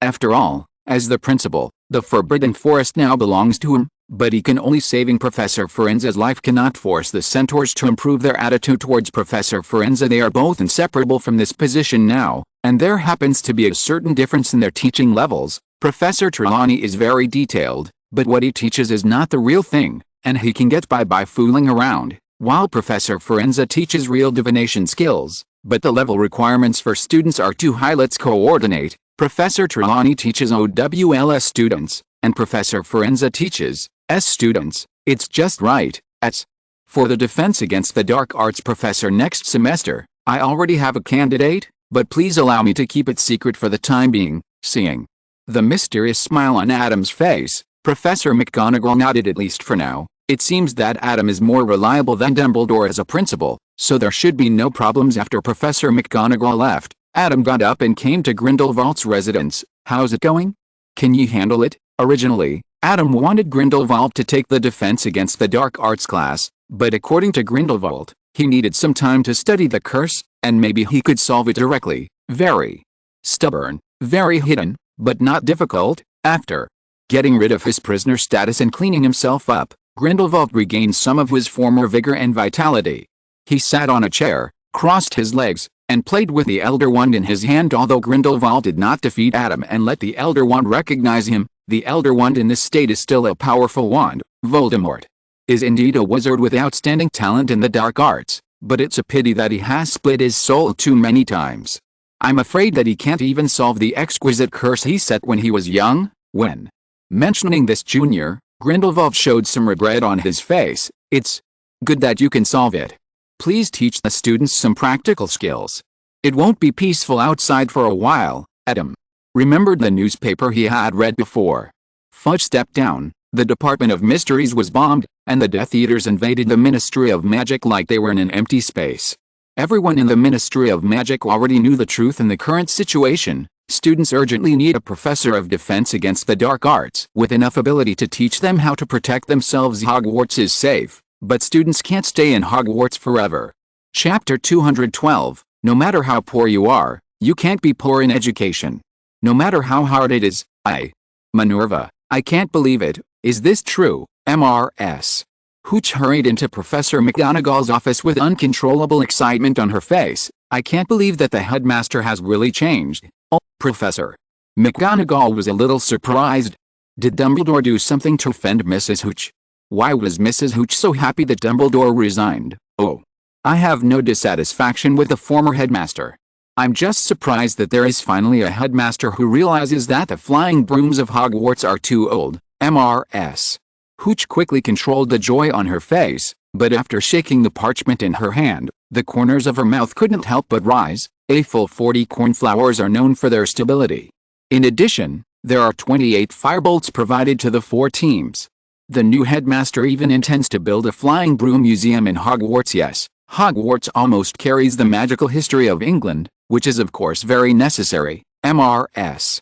Hooch sighed, sighing, with a happy smile. I didn't expect the new headmaster could even get the Moondream. This flying broom made by individual broom makers and once triggered the technological innovation of flying brooms has disappeared for almost 100 years. And the silver arrow, I used it when I took flying lessons. Ahem, Professor. McGonagall had to interrupt Madame Hooch's chattering. Rolanda, I can understand your joy, but what are you here for? Oh. By the way, I want to confirm, is this true? It's not someone playing a prank or fooling me, Madam. Hooch waved the parchment in her hand. Professor McGonagall took it and looked at it. It was indeed a familiar font. Adam's shorthand quill pen can use various fonts and even paintings, so Adam chose a special cursive font as the font when using the identity of headmaster. Yes, we did change a headmaster, and this is indeed the handwriting of our new headmaster, Professor. McGonagall nodded to Madame Hooch. Great. The children will be pleasantly surprised. I wonder when these brooms will be delivered. Looking at Mrs. Hooch, who left in a hurry, Professor McGonagall sighed. Adam was indeed generous. As a Quidditch fan, she could also feel the joy, but then, Professor McGonagall felt the joy even more deeply. Untying the parchment on the owl's feet and unfolding it, Professor McGonagall looked at the gorgeous cursive words on the parchment. Colleagues teaching at Hogwarts, the Library of Hogwarts will conduct a book purchase soon. Professors of each subject are requested to compile a list of books and publications that they think can be helpful in the teaching process and submit it to Madame Pants in the library before the last weekend of August. The books and publications currently included in the purchase list are as follows: Fantastic Beasts and Where to Find Them, 1995 edition, Transfiguration Today, first issue to present. In addition, in order to facilitate the purchase work, please indicate the required quantity when submitting the list. Thank you for your cooperation. Professor McGonagall's eyes suddenly lit up. She had long felt that students needed books other than textbooks to supplement their knowledge and help them learn, but the books in the library were a bit outdated.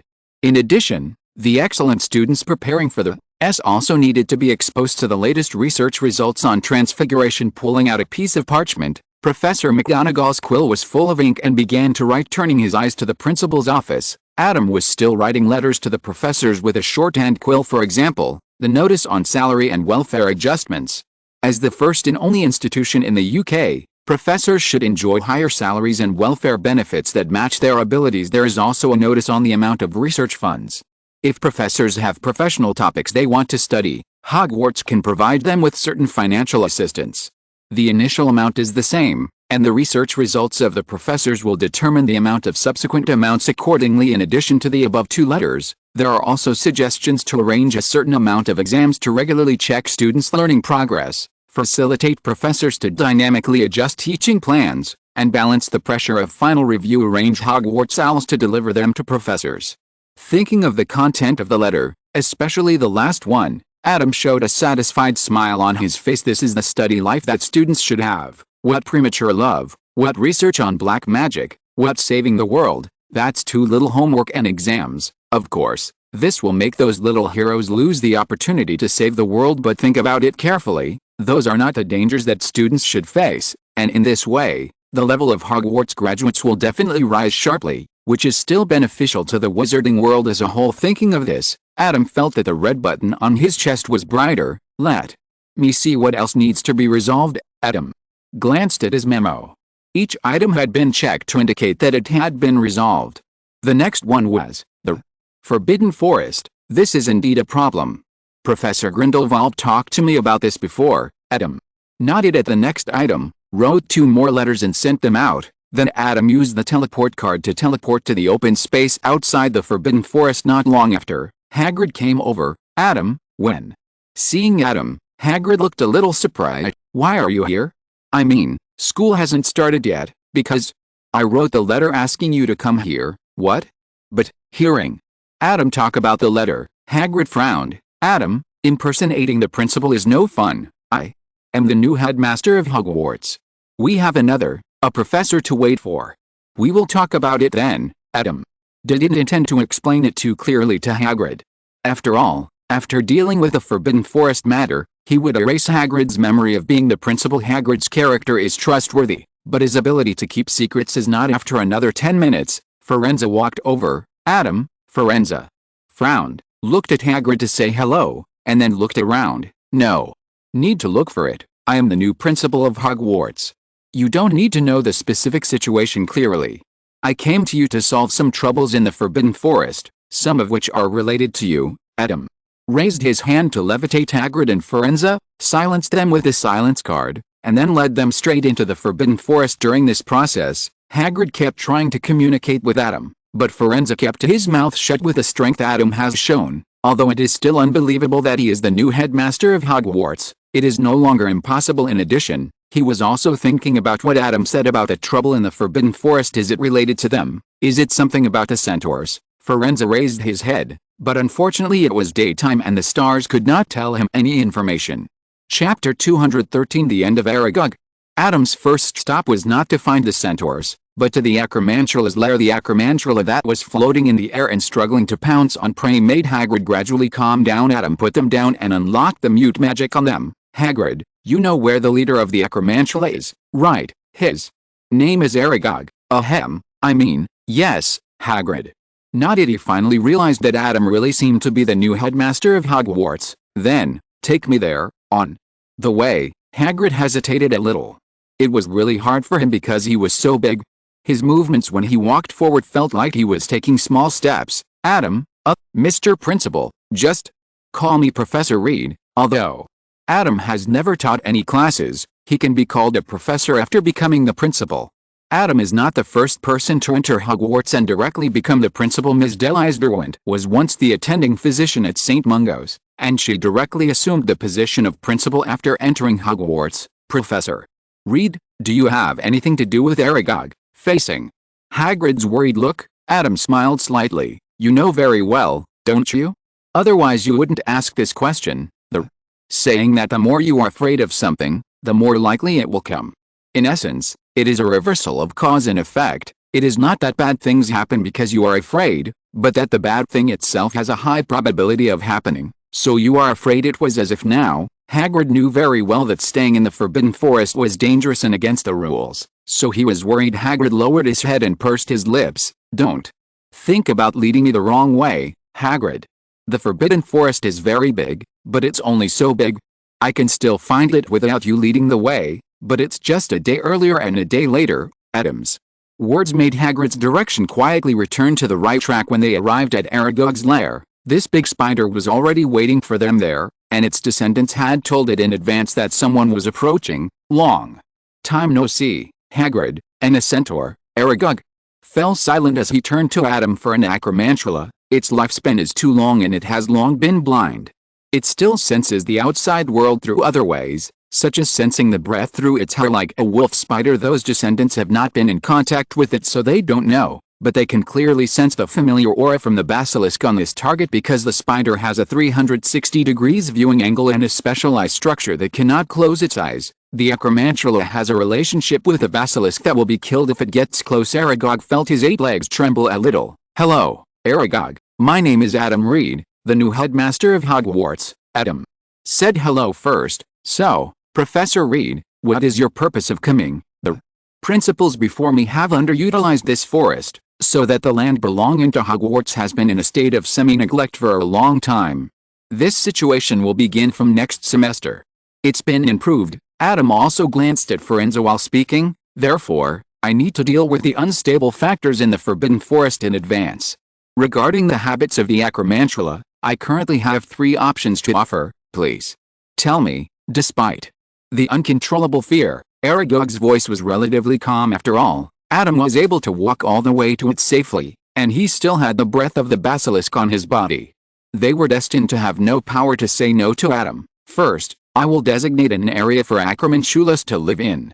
Acromantulas are not allowed to leave this area, and the population needs to be controlled to no more than 10. Hearing this, Hagrid couldn't help but exclaim, but there are thousands of acromantulas in the Forbidden Forest now. Do you want to kill them all? That's why I have to limit the number of acromantulas. Do I need to remind you? Just about 50 years ago, there were only 2 acromantulas in the Forbidden Forest. Adam glared at Hagrid, successfully silencing him. Hagrid should be lucky that not a single student has died at the hands of the acromantula in all these years. So, what about the second option? Aragog asked. The second option is that I will also divide an area, and acromantulas can only thrive in it. I will not limit the number of acromantulas, but I will not allow them to leave the range I have designated. Aragog, choose the second option. Hagrid's call did not make Aragog react. It was still waiting for Adam's next words. It knew who the real decision-maker was now. Adam nodded in his mind. He still hoped to talk to creatures with brains. Correspondingly, there will be other creatures in that area, and I will not stop your behavior of preying and killing each other until it leads to the extinction of one creature. Aragog understood. So, if we choose the second option, which creatures will we be neighbors with, including the original ones in the Forbidden Forest and the ones I will add later? I will put the creatures with a danger level of XXXXX classified by the Ministry of Magic there. Adam gave an example, including various fire dragons, cat leopards, curling winged demons, and basilisks. We choose the first one, Aragog said firmly. As for the third option, Aragog didn't need to ask at all, and Adam didn't have to bother. Okay, choose the 10 acromantulas to keep. Adam nodded. Aragog communicated with the spiders around him. Oh my god, these little guys lay more than 10 eggs at a time. How can they control the number below 10? Hagrid's eyes were red, and he couldn't help wiping his eyes. It's fine through human intervention, and all the extra ones will be eaten. Adam's voice choked Hagrid, and then he cried even harder. That's it. These 10 are the smarter kids. Aragog's voice was a little sad. I can't order the kids to give up their lives, so the other kids, I'll take care of them. Adam waved his hand, and 10 8-eyed giant spiders were shrunk and floated up. Adam put them into a glass bottle, and then looked at Aragog. Wouldn't you consider taking up a spot? No, I'm too old. There's no need to waste a spot. Then, Adam nodded to Aragog. Goodbye. The basilisk on Adam's wrist opened its eyes briefly, and the 8-eyed giant spiders within a dozen feet lost their lives in an instant, including Aragog in front of him at the same time. Trees everywhere in the Forbidden Forest surged, stretching out branches to strangle the nearby 8-eyed giant spiders and drag them into the ground. The corpses of these 8-eyed giant spiders will be used as nutrients to make the trees in the Forbidden Forest more lush. After doing all this, Adam looked at Hagrid, who was crying while holding Aragog's body. The acromantula is an extremely bad alien invasive species to the Forbidden Forest. I have done my best to keep some of them. You can stay here, but I'm going to look for your half-brother next. Are you sure you don't want to come with me? Chapter 214, Convincing People with Virtue and Reason. Professor Reed Grop is still a child.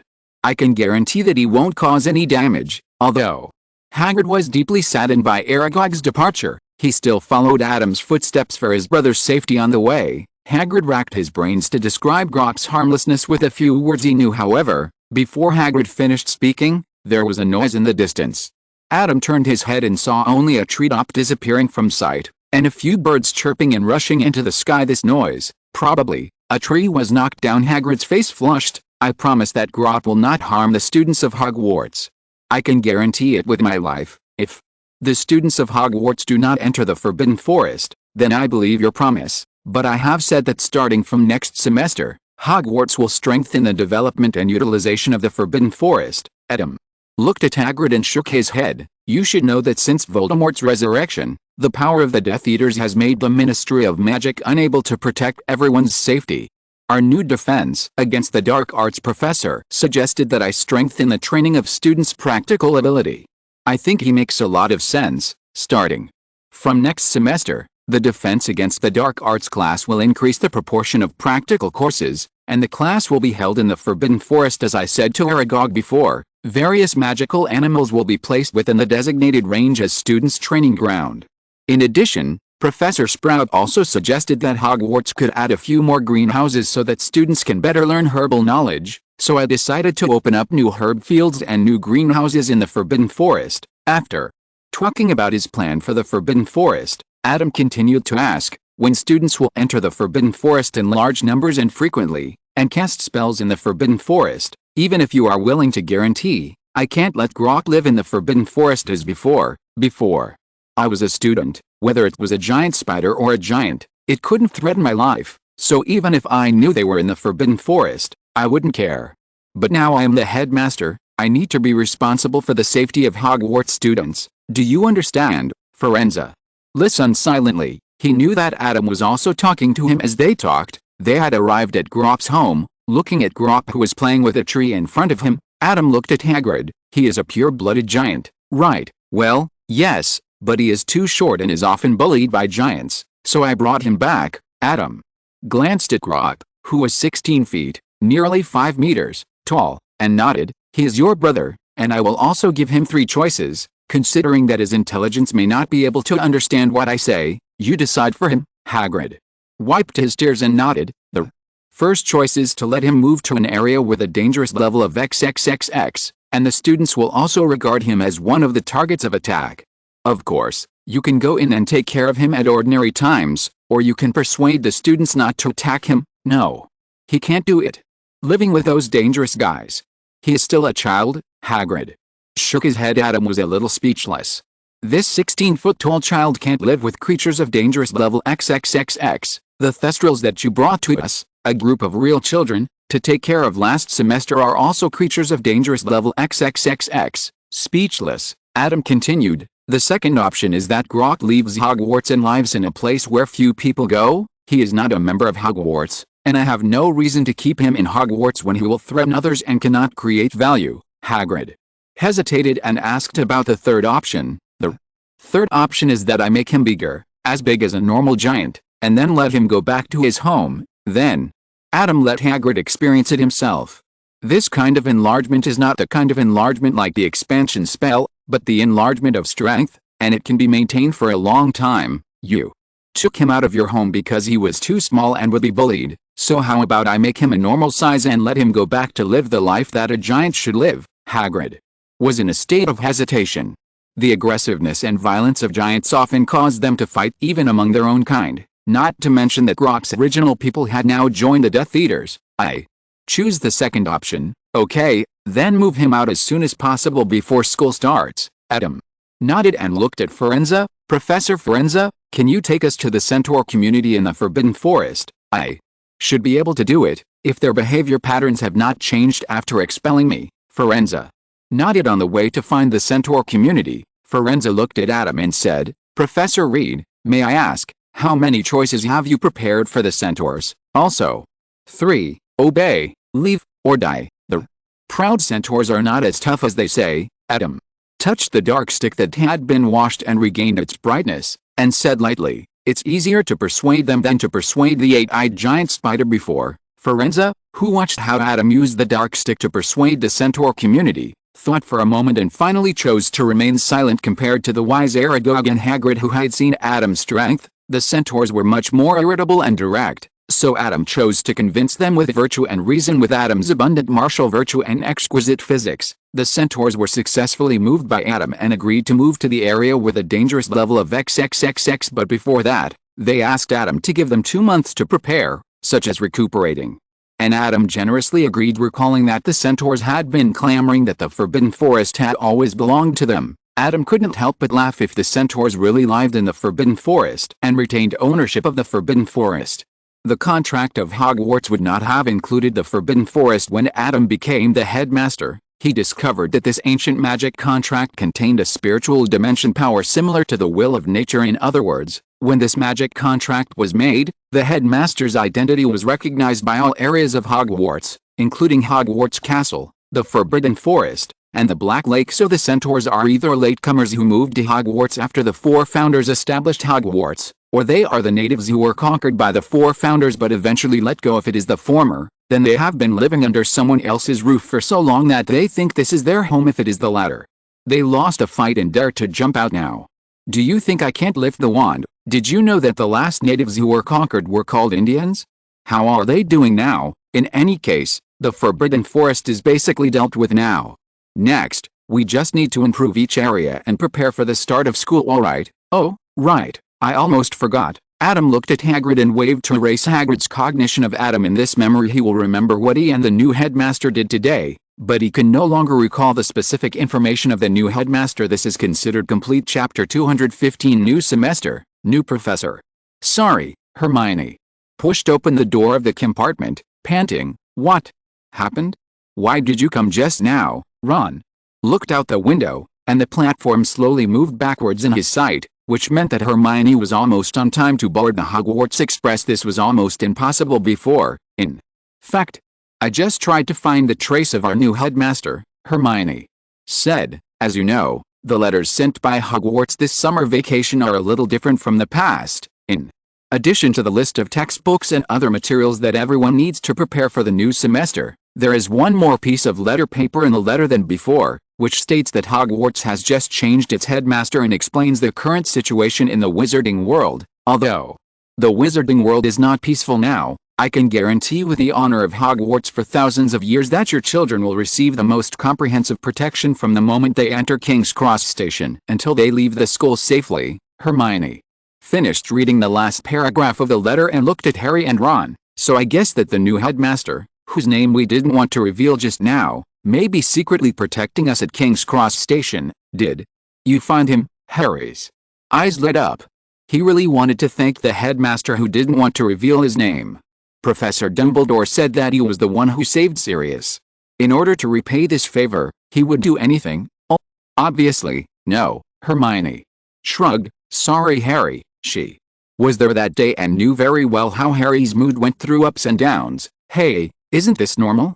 Professor Dumbledore said the new headmaster is more powerful than him, so Hermione can't find him, right? Ron put his arm around Harry's shoulders and said, don't worry, we'll see him when we get to Hogwarts, right? However, after they arrived at Hogwarts, the position of the headmaster was vacant until Professor McGonagall sorted the new students. Ron almost swore when he saw this. Bloody woo. Ron turned his head and met Harry's disapproving eyes, and nodded helplessly. Everyone, let Filch take off the sorting hat, and Professor McGonagall stood on the podium. I believe you have learned about the change of the headmaster of Hogwarts from the letter you received during the holidays.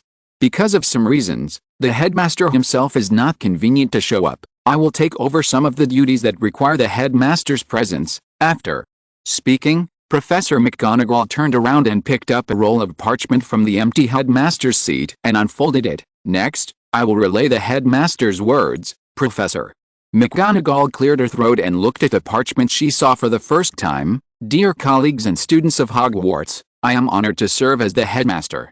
Although I am not convenient to show up for some special reasons, my love for Hogwarts will not be reduced in the slightest. In this special period, there is no need to elaborate too much. Let's get straight to the point. In the name of the headmaster, I declare that all decrees and orders issued by the headmaster, Ms. Dolores Umbridge, appointed by the Ministry of Magic, during her tenure are invalid, that is, Cancel all Hogwarts Senior Inquisitor education orders. Cancel the lifetime Quidditch ban on Harry Potter and others. Cancel the expulsion of Fred Weasley and George Weasley. Cancel the dismissal of Sybil Trelawney. Disband the Special Action Investigation Team. Even though she told herself that this was a serious occasion, Professor McGonagall couldn't help but raise the corners of her mouth.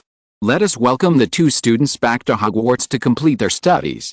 At the same time, we also welcome Professor Trelawney back to our team. Warm applause and cheers suddenly rang out in the hall after that. The Gryffindors excitedly whistled and blessed Fred and George, but did not notice that the smiles on their faces were so big. Professor Trelawney participated in the freshman dinner, and she stood up excitedly and raised her glass to everyone, as if she had just won a victory. In addition, Professor McGonagall continued to unfold the parchment and read aloud, "This semester, our teaching team has ushered in another change. Mr. Franz will replace Professor Hagrid and Professor Grubbly-Plank to teach everyone the protection of magical animals." Franz, who was still dressed in a tropical style, stood up and waved to everyone. The smile on his face undoubtedly showed that he was extremely satisfied with the magical animal reserves of Hogwarts. How could he not be satisfied? After Adam's adjustment, the Forbidden Forest and Black Lake of Hogwarts almost included most of the magical animal species and regional landforms in the world. After a visit, Franz couldn't help but sigh. Hogwarts is indeed a much older magic school than the United States. If he wants to study magical animals that are not here, he may have to try his luck in those remote and dangerous areas where few people go. That's right. Although Professor Scamander warned Adam that magic that changes the regional topography is against the laws of the Ministry of Magic, but what is illegal? This is all the fault of nature. Ahem, this is all the legacy left by the 4 founders. There was no Ministry of Magic when Hogwarts was established. For this new professor who looks like he just graduated and has a warm and sunny smile on his face, everyone also gave him applause. Besides, Professor Defense Against the Dark Arts, Mag's voice suddenly paused, and the smile on his face froze. He couldn't help but adjust his glasses and get closer to the parchment. The classmates who also had smiles on their faces couldn't help but look at each other for a while. What's going on? Isn't it just to change the Defense Against the Dark Arts professor? Forget about other professors. We change this every year and we are very familiar with it. What's the problem? Starting from this semester, your Defense Against the Dark Arts professor will be taught by me. The flames in the braziers on both sides of the auditorium rose in an instant and turned blue, and Grindelwald's voice came from the flames. The flames rose all the way and gathered into the shape of a fire dragon in the air. The fire dragon flapped its wings and flew over the students' heads. The rolling heat wave caused a burst of exclamations from the students. The fire dragon landed near the teacher's chair and turned into a ball, gradually extinguishing flames. Grindelwald's figure walked out of the fire. A pair of heterochromatic pupils swept across the faces of each student, and then smiled. Let me introduce myself. My name is Gellert Grindelwald. Maybe some students with good grades in the history of magic are familiar with this name. Chapter 216 Grindelwald Takes Office. After Grindelwald appeared, students and professors looked at him. Those who were unfamiliar with the name were surprised by the way he appeared, while those who were familiar with the name were filled with shock and confusion. Gellert Grindelwald, why are you here, Professor? McGonagall directly drew out her wand. You should now. What should we do? Should we stay in Nuremberg until we die? Grindelwald turned around with a smile, looked at Professor McGonagall pointing at his wand, and shook his head slightly. Obviously, this is why your new headmaster bailed me out and hired me as a Defense Against the Dark Arts professor. Simply pointing a wand at someone will not have any deterrent effect. Grindelwald walked directly to the teacher's desk and sat down in his own seat. Professor McGonagall, if your students can only deal with those vicious dark wizards like this, I'm afraid one day you will only see their cold corpses, Professor. McGonagall was choked with anger, but then she heard Grindelwald say, check that parchment carefully. I was really hired by your new professor. If you have any questions, go to him, Professor. McGonagall was silent. The parchment did say that Grindelwald was the new Defense Against the Dark Arts professor, so she just suspected that she had read it wrong. They originally thought that Adam would be more reliable than Dumbledore, but who would have thought that after more than a month of being reliable, Adam would give them such a big surprise without saying a word. The end of the freshman dinner was obviously a bit strange, but most students didn't actually know what happened. The name Grindelwald was too far away for them, and not everyone would listen carefully to the boring history of magic class. In contrast, the extraordinarily sumptuous freshman dinner was the focus of students' attention. Do you know? This is a delicacy made by our Hufflepuff seniors, eh? Hufflepuff said to the new students with great honor. This senior has applied for early graduation. The Storm Restaurant and Fantasy Dessert Workshop in Hogsmeade Village are his properties. Adams' early graduation was not widely publicized, but it was announced on the bulletin board, and his transcripts with all those in the previous 5 years were also attached. The students were all very full, but the professors were all unsatisfied, especially the 4 deans who knew the identity of the new president. After the dinner, the prefects were asked to take the freshmen to the common room, and the 4 deans rushed to the principal's office together. The principal's waiting for you. Since Adam became the headmaster, the gargoyle has been replaced by a portrait that seems to be Anubis, who is judging souls. After Anubis in the portrait finished speaking, he made way for the 4 of them. Adam, entering the principal's office, Professor McGonagall was the first to speak. How could you allow such a dangerous criminal to be a professor to your students? Everyone, calm down and listen to my explanation. Adam raised his hand and pressed it, signaling the professors to calm down. Grindelwald is indeed the most suitable candidate at this time. First of all, with the current situation, it is very difficult for Hogwarts to find a defense against the dark arts professor with sufficient strength. After finishing speaking, Adam looked at Professor Snape and said, I know Professor Snape has always been interested in this position, but I'm afraid you don't have the ability to deal with the curse that comes with this position, right? I don't want Hogwarts to lose its youngest potions teacher for 1 year of defense against the dark arts professor master, but Grindelwald can. You can definitely ask him to change his name. Professor Snape seemed to be convinced, but he still spoke and asked another question. Grindelwald has not appeared in front of the public for more than half a century. I even doubt that anyone in the UK can recognize him now, as long as he changes his name. Why do you want to change the name?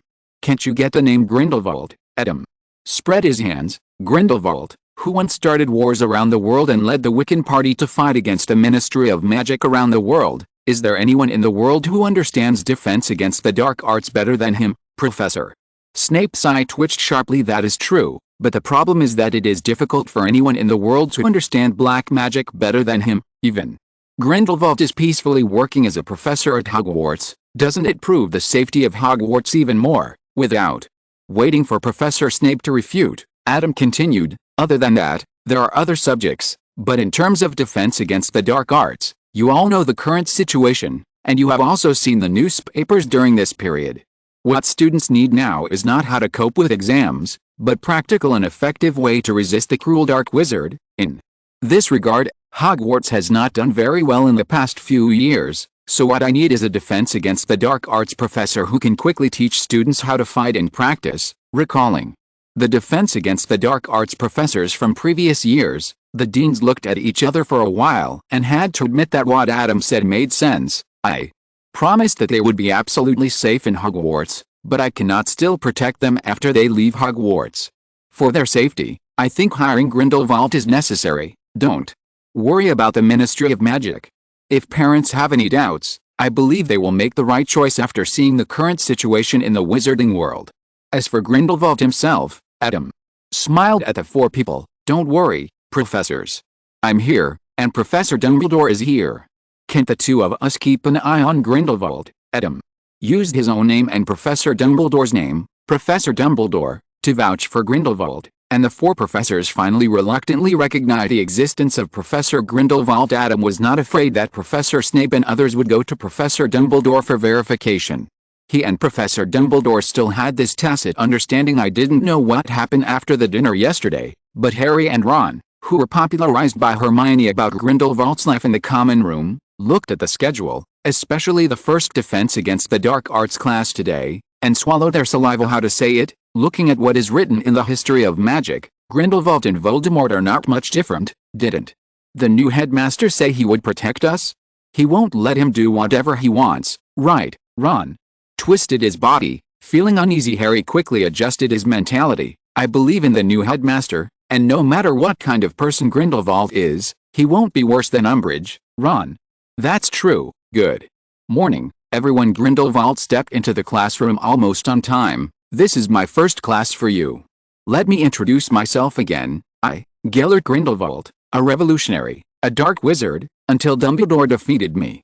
After that, I was a prisoner for decades, until now. As you can see, I have become your defense against the dark arts professor. Looking at the students below who were shocked by his self-introduction, Grindelwald smiled slightly. I will not hide my past failures. On the contrary, I am proud of it. At least I have fought for my ideals with all my strength, and, to borrow someone's words, let the whole world dance for me. If you're listening to this novel on a channel other than Fanfic World, it means they downloaded and uploaded it without effort. We cordially invite you to visit our channel, Mundo Fanfic Novelis. There you'll find the original version of this story, and you can explore many other novels of various genres. We're waiting for you to immerse yourself in a world of incredible novels. Chapter 217 Professor Grindelwald and Number 039, S First Defense Against the Dark Arts Class. I tell you my life experience, not to guide you to start a revolution or become a dark wizard. I am no longer young and have no energy for those things. Grindelwald pulled up a chair and sat down, crossing his legs. I'm just doing this to let you know my abilities. As one of the most accomplished dark wizards in the world, I know how to deal with dark magic better than any Auror, but you also know a lot about the dark arts, don't you? Grindelwald glanced at the speaker, compared the roster in his mind, and raised the corners of his mouth. Yes, and that is one of the lessons you need to learn, Miss Granger. After all, you can only deal with it better if you understand something, right? Nodding towards Hermione and continuing to look at the other students, Grindelwald said, I will do my best to guide you how to use magic, teach you how to use this unique power to protect yourself. I will explore your potential and tell you how to deal with danger. You may have noticed that there is no textbook for the Defense Against the Dark Arts class this year, because you don't need it. Now that Voldemort has been resurrected, Grindelwald looked at the students who were a little panicked because you pronounced that name, and frowned slightly. I can understand that you're afraid of his power, but if you can't even mention his name, then with all due respect, kids, you're not fit for this class. If you don't even dare to pull out your wand when facing a dark wizard, then my suggestion is that you might as well enjoy this time. With a wave of the magic wand, the classroom door was opened, and Grindelwald's eyes swept over the faces of the students. While you are still in the safety of Hogwarts, go and have fun. Get on a broomstick and fly around for a few times, taste any delicacies you have never tasted before, and tell the person you like that you like him.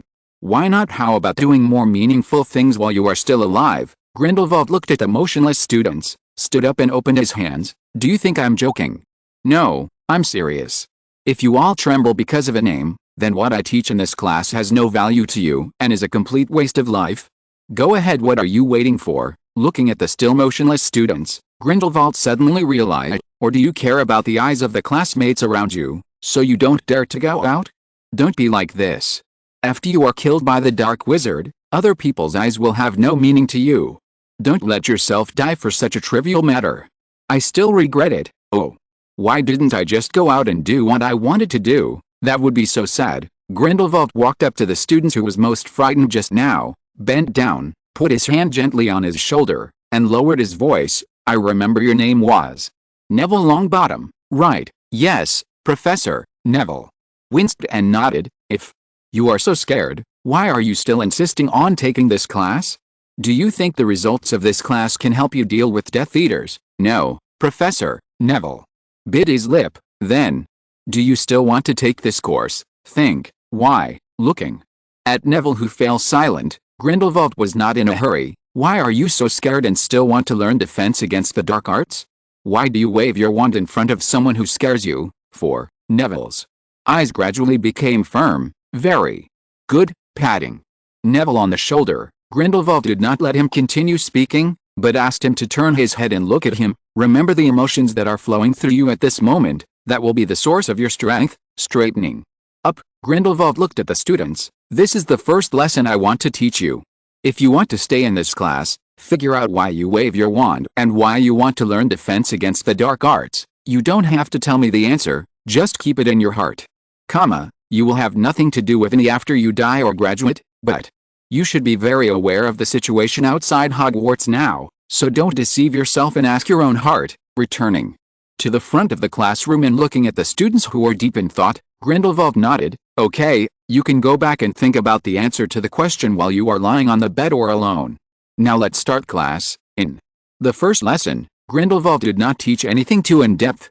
The teaching efficiency of just text was too low and did not meet Adam and his requirements, so after class, Grindelwald looked at the students in front of him and said, "Starting next week, the class location will be changed to the outside of the Forbidden Forest.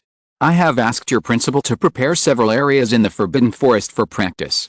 What you need is practical teaching." After this lesson, no one doubts Professor Grindelwald's words, because this is the reality they have to face after class. Grindelwald was pacing and planning to go to the principal's office for some snacks, but he was unexpectedly stopped by a student. Professor Grindelwald turned around and looked at the student. His eyes lit up. "Oh, Mr. Longbottom, I really liked the look in your eyes at that time.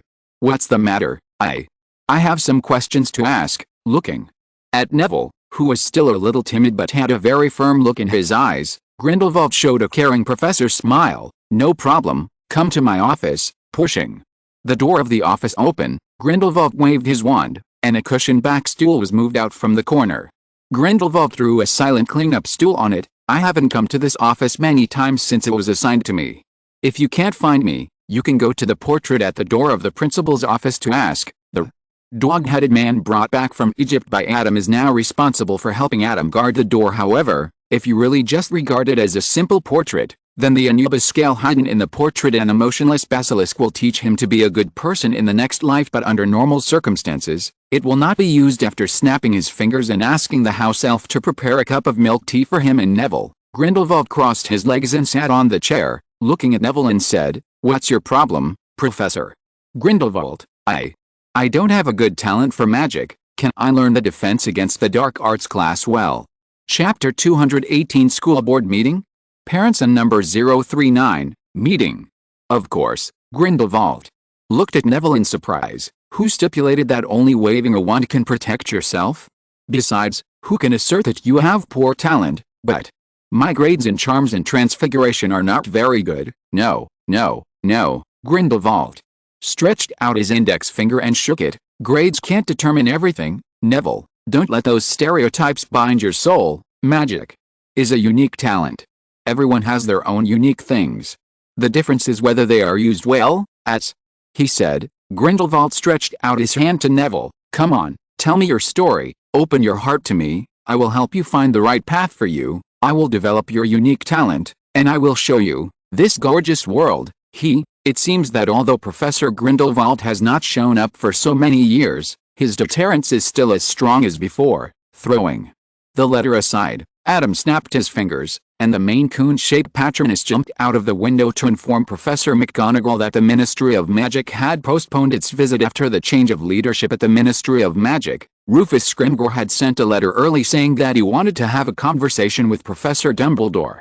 Even after Adam wrote to say that Hogwarts had changed its headmaster, the Ministry of Magic still insisted on visiting. As a result, as soon as the news of Grindelwald being a professor at Hogwarts spread, the Ministry of Magic sent a letter the next day saying that Minister Scrimgeour was busy with official duties and the visit was temporarily postponed. The specific time was uncertain. How could this happen? What happened? Professor McGonagall hurried over. This visit was a more formal one, and Hogwarts was ready. They probably thought that Professor Dumbledore was still the headmaster of Hogwarts. Adam looked up from the two menus in his hand. The so-called change of headmaster without showing up is just an excuse for them to do something that Dumbledore's identity is not convenient to do. Now that Grindelwald has been released, they certainly dare not come. If a person suspects you of stealing something without reason, then he must have thought about stealing something or even stolen something. Fudge himself is a power-obsessed person, so he thinks that whatever Professor Dumbledore does is to take away his power. Scrimgeour is an Auror who can do anything for justice, so he naturally thinks that Dumbledore will do anything for justice. Is a very reasonable thing. The Ministry of Magic postponed the visit, and Adam was not surprised. He was just looking forward to the Ministry of Magic's backup plan. The newly appointed Scrimgeour must be eager to make some achievements to prove that he is different from the incompetent Fudge. If he can't find the Death Eaters, Hogwarts is his best choice after all. Fudge has always been claiming that Dumbledore is an old fool, Harry is just bragging, and Voldemort has not been resurrected, But now everyone knows that Voldemort has been resurrected, so the first two are naturally false. Now the credibility of the Ministry of Magic has been greatly reduced. It should get up where it fell and regain the credibility where it lost. I hope Scrimgeour's actions won't disappoint me. After deciding the menu for Hogwarts this week, Adam looked out the window in a trance, then couldn't help but smile. It would be best if all the Aurors from the Ministry of Magic were brought here, so that I can complete the achievement of the Ministry of Magic alone at one time, so that I can establish my prestige as the new headmaster. What moves should I use to look more handsome at that time? Before waiting for the Ministry of Magic's follow-up moves, Adam first waited for letters from parents and the headlines in the Daily Prophet. Parents are deeply concerned about the new headmaster of Hogwarts' use of famous war criminals as teachers. Finger flicking the newspaper, Adam smiled and shook his head. If the interview was with other parents, this newspaper would at least look more convincing, but the interview happened to be with Lucius Malfoy. If I remember correctly, when the Daily Prophet was instructed by Fudge to discredit Professor Dumbledore and Harry, Malfoy and his son were often in the newspaper, right? Adam was very satisfied with Rita Skeeter's operation. The so-called credibility and trustworthiness were worn out bit by bit. Before this interview came out, parents were desperately sending letters to Hogwarts, but after this interview came out, parents became much quieter. Although people are more likely to remember food than beatings, the problem is that they've just been deceived for a year, and anyone would have to wonder if there is a problem again this time. However, Lucius, the parent representative, was not chosen casually. If there were only disadvantages and no advantages, the Daily Prophet would not allow Rita Skeeter to choose Lucius. The identity of a member of the school board is the advantage in the interview. Lucius tactfully stated that the school board has completely lost control and understanding of Hogwarts, and then hinted that Hogwarts is now completely ruled by the principal alone, which is worrying. Putting down the newspaper, Adam picked up the envelope on the table. It was sent in the name of the school board. Of course, everyone knows who sent it, since the school year has already started for more than a month, but you still have no intention of convening a board meeting. All members of the board of directors have decided that at 9 a.m. next Tuesday, all members of the board of directors will visit you to discuss matters related to the board of directors meeting that was supposed to be held last month. Adam touched the golden toad lying on his desk, and with a flick of his finger, he summoned a pure gold coin to feed it. Then he looked at the letter and just felt funny. The school board could send this letter so arrogantly with an attitude of "I will arrange it, you just need to listen." Just because they think that the funds of Hogwarts are still in their hands. It's a pity that they know nothing about double cards and the Philosopher's Stone. If it was the original, Lucius would probably pick up his crutches and come to the door alone. But now in their eyes, Dumbledore is hiding his identity and releasing Grindelwald. So they thought it would be safer for the entire school board to come together. No matter how powerful Dumbledore is, he can't kill them all at once, right? How many people are there on the school board? I'll help you be more stable. Let's just hold a parents' meeting. Adam smiled and controlled a shorthand quill to start writing a letter regarding some recent matters related to Hogwarts and some subsequent teaching arrangements of Hogwarts. All parents are invited to attend the meeting at Hogwarts, and invite people from the Ministry of Magic to come. By the way, there will be a parents' meeting in the morning and an exchange meeting in the afternoon. If Scrimgeour doesn't dare to come with so many people, he might as well stop being the Minister of Magic and give way to Eugene. Don't you want to hold a meeting? If you want to hold one, hold a big one, but in this case, it would be bad if Adam didn't show up at all. Fortunately, Adam has a vest. The new headmaster of Hogwarts, Gandalf Falloran, is online. Chapter 219, A Natural Mind Controller. What is this? There is a parent-teacher meeting next Tuesday. An exclamation full of disbelief sounded in front of the notice board. After understanding what a parent-teacher conference is, countless students throughout Hogwarts felt their hands and feet were cold, and their whole bodies were breaking out in cold sweats on a hot day. For the vast majority of students, is there anything scarier than face-to-face communication between parents and teachers? Their daily life is like the middleman who deceives the superiors and conceals the truth from the inferiors. Once the superior family and the inferior family meet, how can this middleman be good? However, the arrangements of Hogwarts would not change based on the students' thoughts.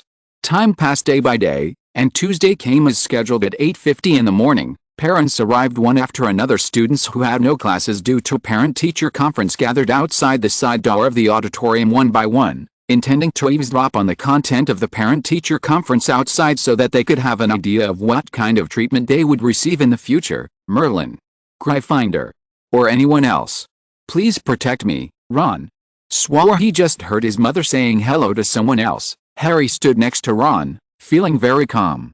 After all, the person attending the parent-teacher meeting as his parent was Sirius, and he was not afraid that Sirius would beat him because of his grades. He was just curious. The new principal would probably show up at the parent-teacher meeting, right? Parents, please don't stop in the aisle and take your seats as soon as possible according to the list. The parent-teacher meeting will start soon, as the vice principal, Professor McGonagall, directs from the front, and each area has a professor responsible for guidance. Severus, long time no see. Lucius walked by Professor Snape with a reserved smile and whispered, "Will our principal show up at this parent-teacher meeting? Perhaps, Mr. Malfoy, your seat is over there." Looking at Snape, who shook his head slightly, Lucius frowned and walked to his position following Snape's guidance. How could you not even ask about Snape, the head of Slytherin? As the only magic school in the UK, Hogwarts Parent-Teacher Conference is almost the largest gathering in the British wizarding world. There are even some muggles among them. They are parents of wizards born in muggle families.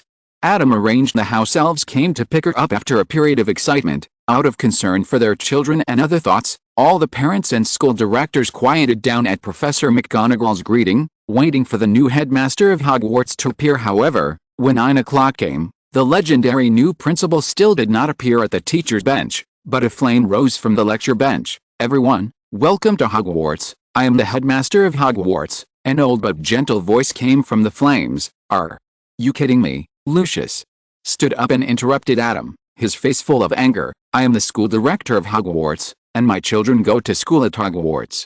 Am I not even qualified to see you, Mr. Principal?" Someone took the lead, and other parents suddenly burst into discussion, but in the end no one followed, but wanted to see how the principal would answer. "Mr. Malfoy, it's not that you are not qualified to see me, but my situation is somewhat special. Please be patient and listen to my explanation. If you still want to see me, then you will get your wish." Lucius narrowed his eyes slightly and snorted coldly. "Okay, I'll wait for your explanation. I don't know if you know that in addition to magic power, very few wizards can also have more special talents. They are born with a kind of magic. For example, they are born with the ability to change their appearance at will. Appearance, this kind of knowledge is not universal, let alone muggle parents. Not everyone, even wizard parents, have heard of it." Lucius frowned. He knew this, but he didn't know why the other party suddenly mentioned it. Then he heard the words coming from the flame, "And I am a natural telepathizer." As soon as these words came out, those who knew what a telegrapher was suddenly felt a chill in their backs. Without asking any further questions, Adam will naturally start to educate everyone on what legilimency is. And what legilimency is this kind of magic that completely violated other people's privacy, instantly caused everyone's uneasiness, and the symptoms of chills spread quickly behind their backs. "I know that this ability will make everyone feel uncomfortable. I also don't like this ability. I have even been disturbed by it since I was a child, because this ability is not controllable. Believe me, I can constantly sense everything about the people around me without control. Thinking is not a beautiful thing. I have always liked a saying, the only thing in this world that cannot be looked directly at is the sun." The voice in the flame sighed without explaining too much. He then left some time for the parents to think before continuing. "Therefore, I would prefer to avoid face-to-face interactions with others so that we can all be more comfortable with each other. But if you request it, I will be able to meet with you." Lucius stood there a little stunned. It doesn't really matter whether a natural telegrapher is true or not, but since the other party said so, and according to their guess, the other party is Dumbledore's new identity, then Dumbledore will definitely use legilimency on them after he shows up. Mind reading and the like. Although it sounds a little scary, I believe that there is nothing in my heart that I am afraid of reading. Suddenly, a parent spoke up. She stood up, glanced at the parents around her, and smiled at the flames in front of her. "I don't deny that my past and my heart are not perfect, but most people in the world should be the same as me. Since the principal has this ability since childhood, he should not be surprised. In contrast, regarding the problems of children in school, I still want to talk to the principal face to face." Adam looked at the parent in front of her. The less sunlight made her skin a little unhealthy, but from her figure, it can be seen that the other party did not relax and exercise even though she stayed in the safe house. Yes, it was Bernard's mother who spoke at this moment. Bernard's mother's words made the parents, who were originally a little scared, figure out, yes, although everyone has some dirty things in their hearts that are not consistent with their own appearance, They have seen it since childhood, so they should not be surprised. I think the dirty things in everyone's hearts should be similar, right? Everyone is seen, isn't it that no one is seen? In comparison, who would think that the dirt in their heart is more shameful than that of others? Several parents who had some understanding of the real situation could not help but look at Lucius, and Lucius' face immediately turned green. Chapter 220 Terrorists teach anti-terrorist techniques. This makes sense. Lucius Malfoy? Slander. This is slander. They are slandering me, but thinking about what he had in his memory, Lucius was really a little scared.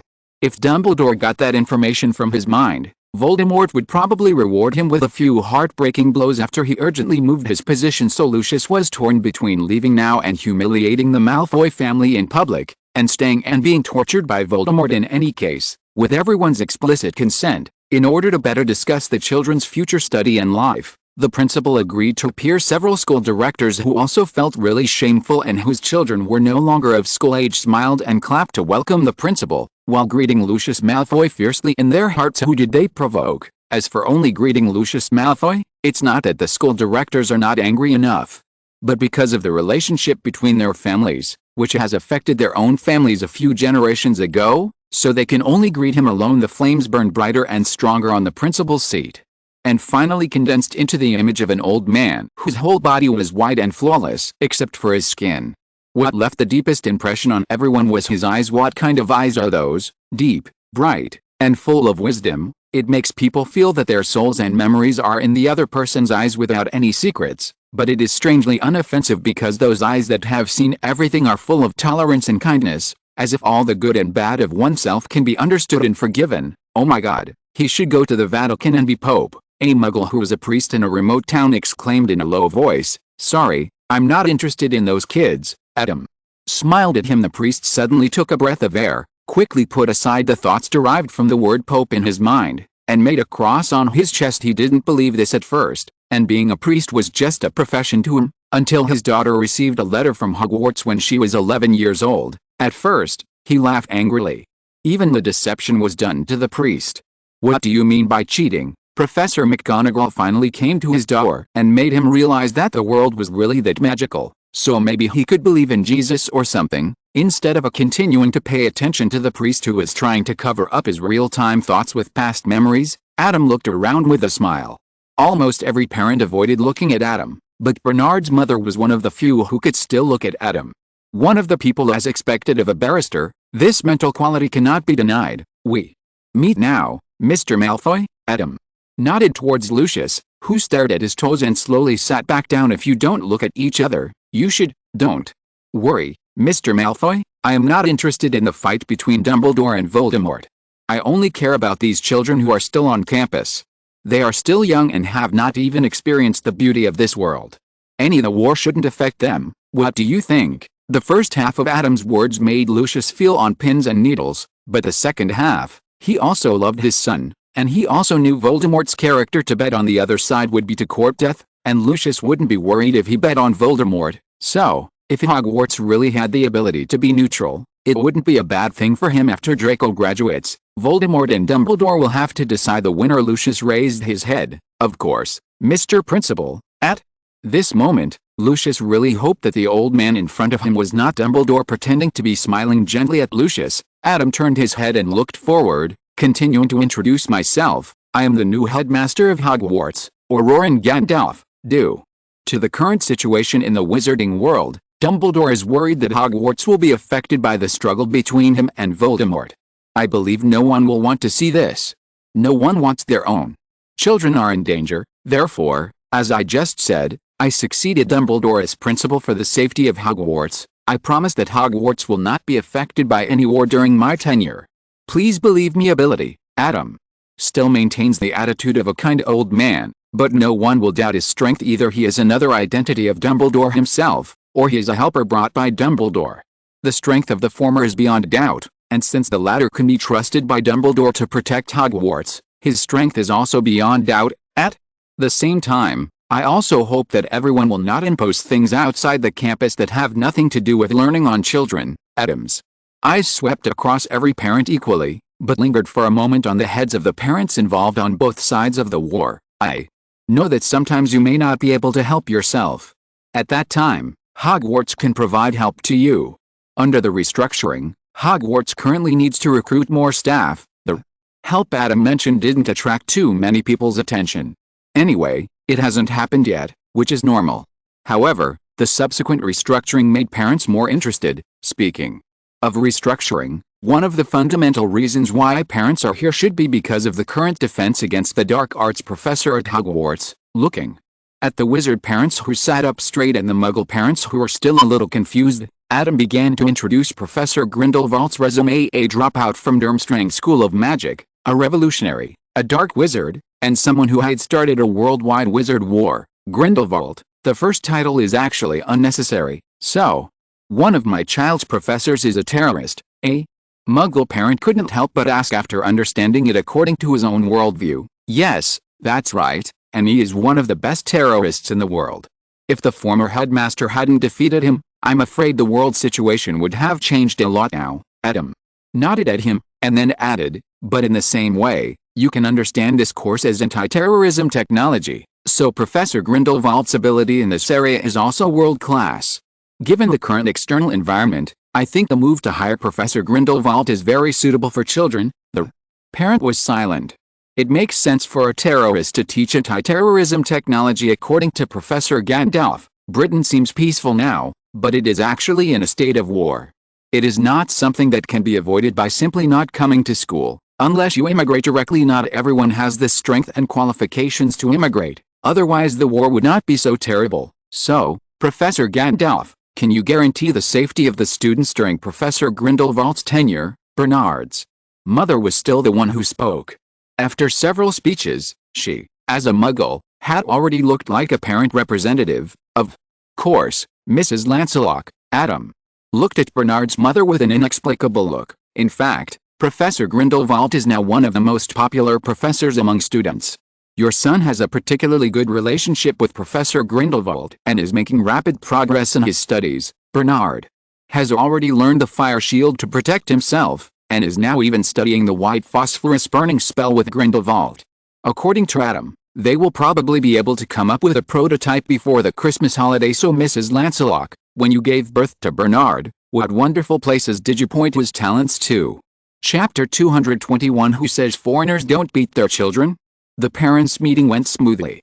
Under the thousand-year reputation of Hogwarts, parents were willing to believe Professor Gandalf's words temporarily. Of course, for most families, there was no other choice except Hogwarts School of Witchcraft and Wizardry, which might be one of the reasons why parents were so easy to accept. After that, the professors took the stage and briefly talked about the teaching plan after the reform. Most of the parents sitting below were taught by these professors. Of course, they were full of trust and communication was smooth at the same time. Everyone saw Professor Grindelwald with their own eyes. It must be said that Grindelwald's personality charm is still there. Except for a few parents with a bit of stubborn personality, basically everyone's impression of Professor Grindelwald has changed. The parents' meeting went quite smoothly, and the school board meeting after the parents' meeting was no less impressive. Only for Adam with sufficient funds, Hogwarts does not need the so-called school board at all. The former school directors who left angrily in the end just made a few harsh remarks, suggesting that if Hogwarts needs funding in the future, it will have to pay more. Professor Gandalf said that you better consider which of the two things will come first, my money running out or your offspring's enrollment, or consider immigration as soon as possible. Among the many school directors, Lucius, who occupies a dominant position and is also the initiator of this school board meeting, is probably the person who is actually most satisfied with the school board meeting. Except Adam, through a series of reforms in Hogwarts and the rejection of the subsequent capital injection from the school board. The probability that Professor Gandalf as Dumbledore can be ignored. Dumbledore definitely doesn't have so much money. Apart from anything else, the Flying Broom Museum that Mrs. Hooch proudly mentioned to everyone is mostly antiques that have been out of production for dozens or even hundreds of years. Even Dumbledore's family assets will be emptied, but you have to know that it is just a museum with greater historical symbolic significance, and it is in a school that is not open to the public on a daily basis. It has almost no profitability. Who would empty their family assets to do such things, not to mention other things, such as Transfiguration Today, an academic journal that was published decades ago, which was bought directly from the first issue, such as building a greenhouse in the Forbidden Forest, arranging magic, and introducing various magical animals. In one reform, Gandalf invested at least twice the amount of money of the Malfoy family in Hogwarts in terms of gold galleons, and this is the place they can see, as the head of the Malfoy family, one of the richest in the UK. It was the first time that Lucius experienced a feeling of being shown off by inhumane wealth, not to mention that there are many things that cannot be obtained with money alone. After listening to the principal's reform, other parents only sighed that the principal's reform was really drastic. They did not have an intuitive understanding of the value of these things. Only a very few people could see the terrible financial resources and connections behind them. Lucius was naturally one of these very few people. Where did this Gandalf come from? Exclamation mark. In order to express his anger, he did not even stay for lunch. He returned home with an extremely ugly face. Lucius finally couldn't help laughing out loud, which scared Narcissa, who came to welcome her husband home. Does Gandalf's identity really matter to them? The key is that Gandalf is not simple. That's enough. The more he's not simple, the safer Draco will be. And now, Headmaster Gandalf, who is considered by many to be not simple, is smiling in the hall while eating lunch and watching a play. It's not easy to meet a professor, so parents certainly want to know about their children's learning situation, but on the one hand, there are too many parents and too few professors, and on the other hand, the relationship between parents and professors at Hogwarts is a bit special. Muggle parents are obviously a little more reserved about communicating directly with professors, but wizard parents, as mentioned before, most of the professors in front of them are the professors they taught at Hogwarts. So, considering the possibility that they may take their children to the professors, and the professors will say, "Your son-daughter is so naughty, just like you back then." This embarrassing situation, they will only be more reserved. However, the considerate Professor Gandalf had considered these points long ago, so he had arranged for the professors to write a review of each student's study in their spare time after class, in the format of strengths plus weaknesses plus words of advice, and finally integrated them together after the parents' meeting. Each parent received the professor's comments on their children. Then Professor Gandalf was very considerate and allowed the parents to have lunch with the students before leaving. Who said that foreigners don't beat their children because of cultural differences? That's all nonsense. It's all because of the strict laws and child protection organizations. You see, there is no such rule in the wizarding world, Professor. Gandalf shook his head and summoned the house elves to give the students more ice cream. Sweetness can make people happy, and the cool taste can also relieve pain. Ice cream is really the most suitable food for parents' meetings after lunch. There was an exchange meeting with the guests from the Ministry of Magic, and several famous newspapers in the wizarding world also sent reporters. By the way, the person who came to the Daily Prophet was not Rita Skeeter. The articles she had published for Fudge would definitely not affect her status as the first sister of the Daily Prophet. After all, although those articles were all fake news, when had she ever reported them truthfully? She always writes only what readers want to read, probably because the headmaster of Hogwarts might not like reporters who smeared the previous headmaster, Mr. Gandalf. Welcome to England, Rufus. Scrimgeour, an unsmiling wizard, extended his hand to say hello to Adam. The first sentence is a temptation, but, Minister Scrimgeour, I have almost never left the UK. I was born in the UK and attended Hogwarts. That's why I have such a deep affection for this campus. Gandalf smiled and shook Scrimgeour's hand, while reporters not far away were writing and taking photos. Scrimgeour hoped that Gandalf would reveal his flaws. If he had a false identity, he would be worried that the Ministry of Magic might have unsatisfactory identity information, so he would follow his words and make up more lies, such as that he was indeed a foreigner. Something like that. But on the day Voldemort invaded the Department of Mysteries, Adam took a tour of the Ministry of Magic. He knew what information there was in the Ministry of Magic better than Scrimgeour. The Ministry of Magic didn't even have identity file information from 50 years ago, let alone identity information for someone of Gandalf's age. Of course Adam had nothing to fear. Looking at the old man with a kind smile in front of him, Scrimgeour's usual frown deepened. Chapter 222. That in number 039, so authentic. Scrimgeour is wary of Gandalf. Originally, he only thought that Gandalf was a fake identity created by Dumbledore, but even if Grindelwald was released, his vigilance against Gandalf was still limited because Dumbledore's threat was already there, and now Dumbledore has just liberated this threat that was originally restricted by himself.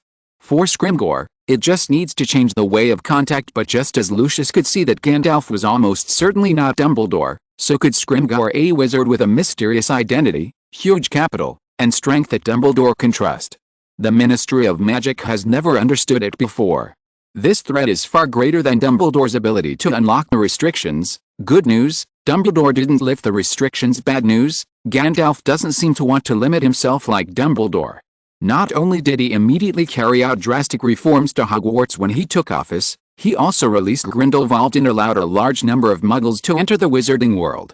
Scrimgeour had a hunch that the Gandalf in front of him might not be able to follow Dumbledore's previous tricks. Sure enough, when he politely made a few suggestions, ones that would deepen the connection between the Ministry of Magic and Hogwarts, Gandalf rejected them all gently but directly. After the fourth rejection, Gandalf bluntly said, "I said before that I will ensure that students at Hogwarts are not affected by things outside Hogwarts that have nothing to do with their studies, including the Ministry of Magic." Although he was still smiling, Scrimgeour could feel that the other party's patience was approaching its limit. As the Minister of Magic with a former Auror background, Scrimgeour had thought about testing the opponent's strength, but looking at the reporters around him, he knew that now was not a good time or place. The peace negotiations with Hogwarts probably won't go smoothly, so let's stick to the original plan. Scrimgeour continued to chat for a while, and then left with his subordinates.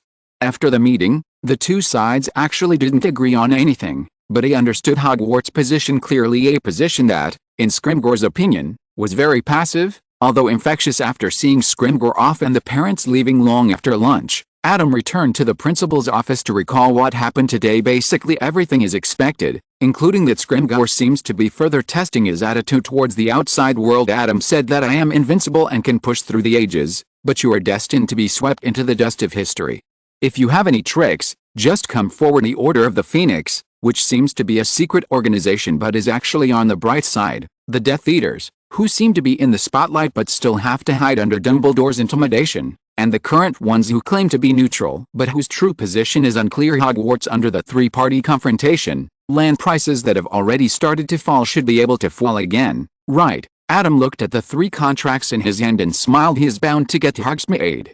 Now that the land prices have fluctuated, he still sits firmly on the Diaoyote. But in Diagon Alley, he will buy it directly as long as someone is interested in taking action. For this reason, he asked Mundungus, Fletcher kept an eye on him and gave him a percentage point for every order at present. He has bought the land for 3 stores. When Fred and George graduate, they will not still have no store. After the day of the parent-teacher meeting, campus life at Hogwarts returned to normal. The little wizards had never experienced such a normal study life in at least the past 5 years, so they were a little unaccustomed to it. The charms class has an exam tomorrow. It's too late. What? The exam papers are going to be sent home for parents to sign. Why not say it before the exam? You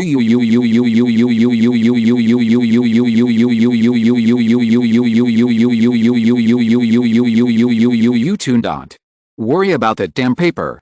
There's also an exam on acquired transformation. Have you highlighted the key points? Hogwarts ushered in the first monthly exam in its history. Such laughter filled every corner of Hogwarts. Adam took a deep breath on campus and couldn't help but sigh. That's called internal. This is the kind of study life students should have. Bang. Bang bang. Open the door. Open the door for me. Bang. Bang bang. Adam. Don't hide in there and keep silent. I know you are in the principal's office, with more resentment than any ghost. Cologne Uther and the others deliberately chose a day when they could go to Hogsmeade Village to come and settle accounts with Adam because Adam claimed to be a natural telegrapher. Students and professors did not like to come to him directly. Yes, for some reason, even the professors believed his words, even if a few knew his identity. Dean, today is a safer day, Professor Snape. No wonder this kid can't feel any emotion since he first entered school. It's not surprising. The door to the principal's office opened with a creak, and Colin rushed into the office immediately, just in time to see Adam sitting on his desk looking at them with a smile. It's this familiar smile that makes people shiver down their backs and make their teeth itch just by looking at it. So Cologne became angry on the spot and rushed towards Adam with his teeth and claws bared. Is it you? Is it a bad idea you gave the professors? Now there are exams every 1 month, 3 months, or 6 months. Who in the family understands?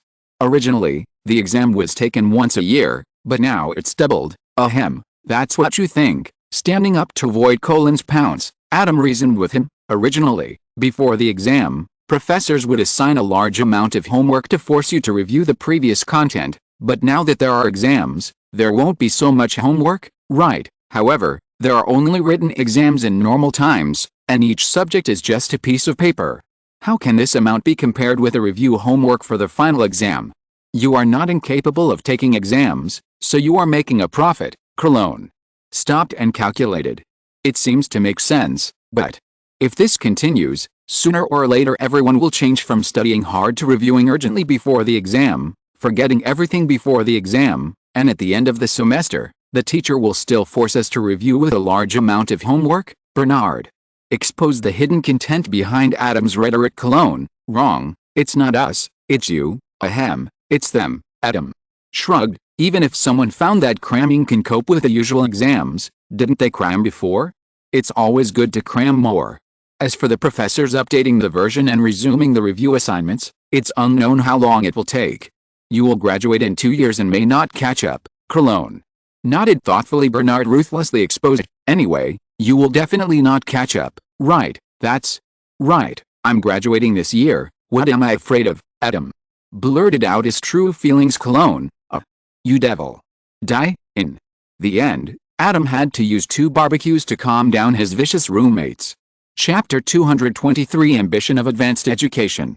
After the first monthly exam, Professor Grindelwald officially began to let the students face some real dangers. You need to start with creatures with a danger level of. Grindelwald looked around and said, in my teaching plan, students at this stage should be proficient in self-protection spells and teamwork, and begin to try to deal with creatures with a danger level of. The question is, take responsibility for your own life. Do you understand? Got it, XN. Very good, at least in terms of momentum. I feel your determination. Grindelwald smiled and nodded. Wizards' magic power will basically not increase significantly after they reach adulthood.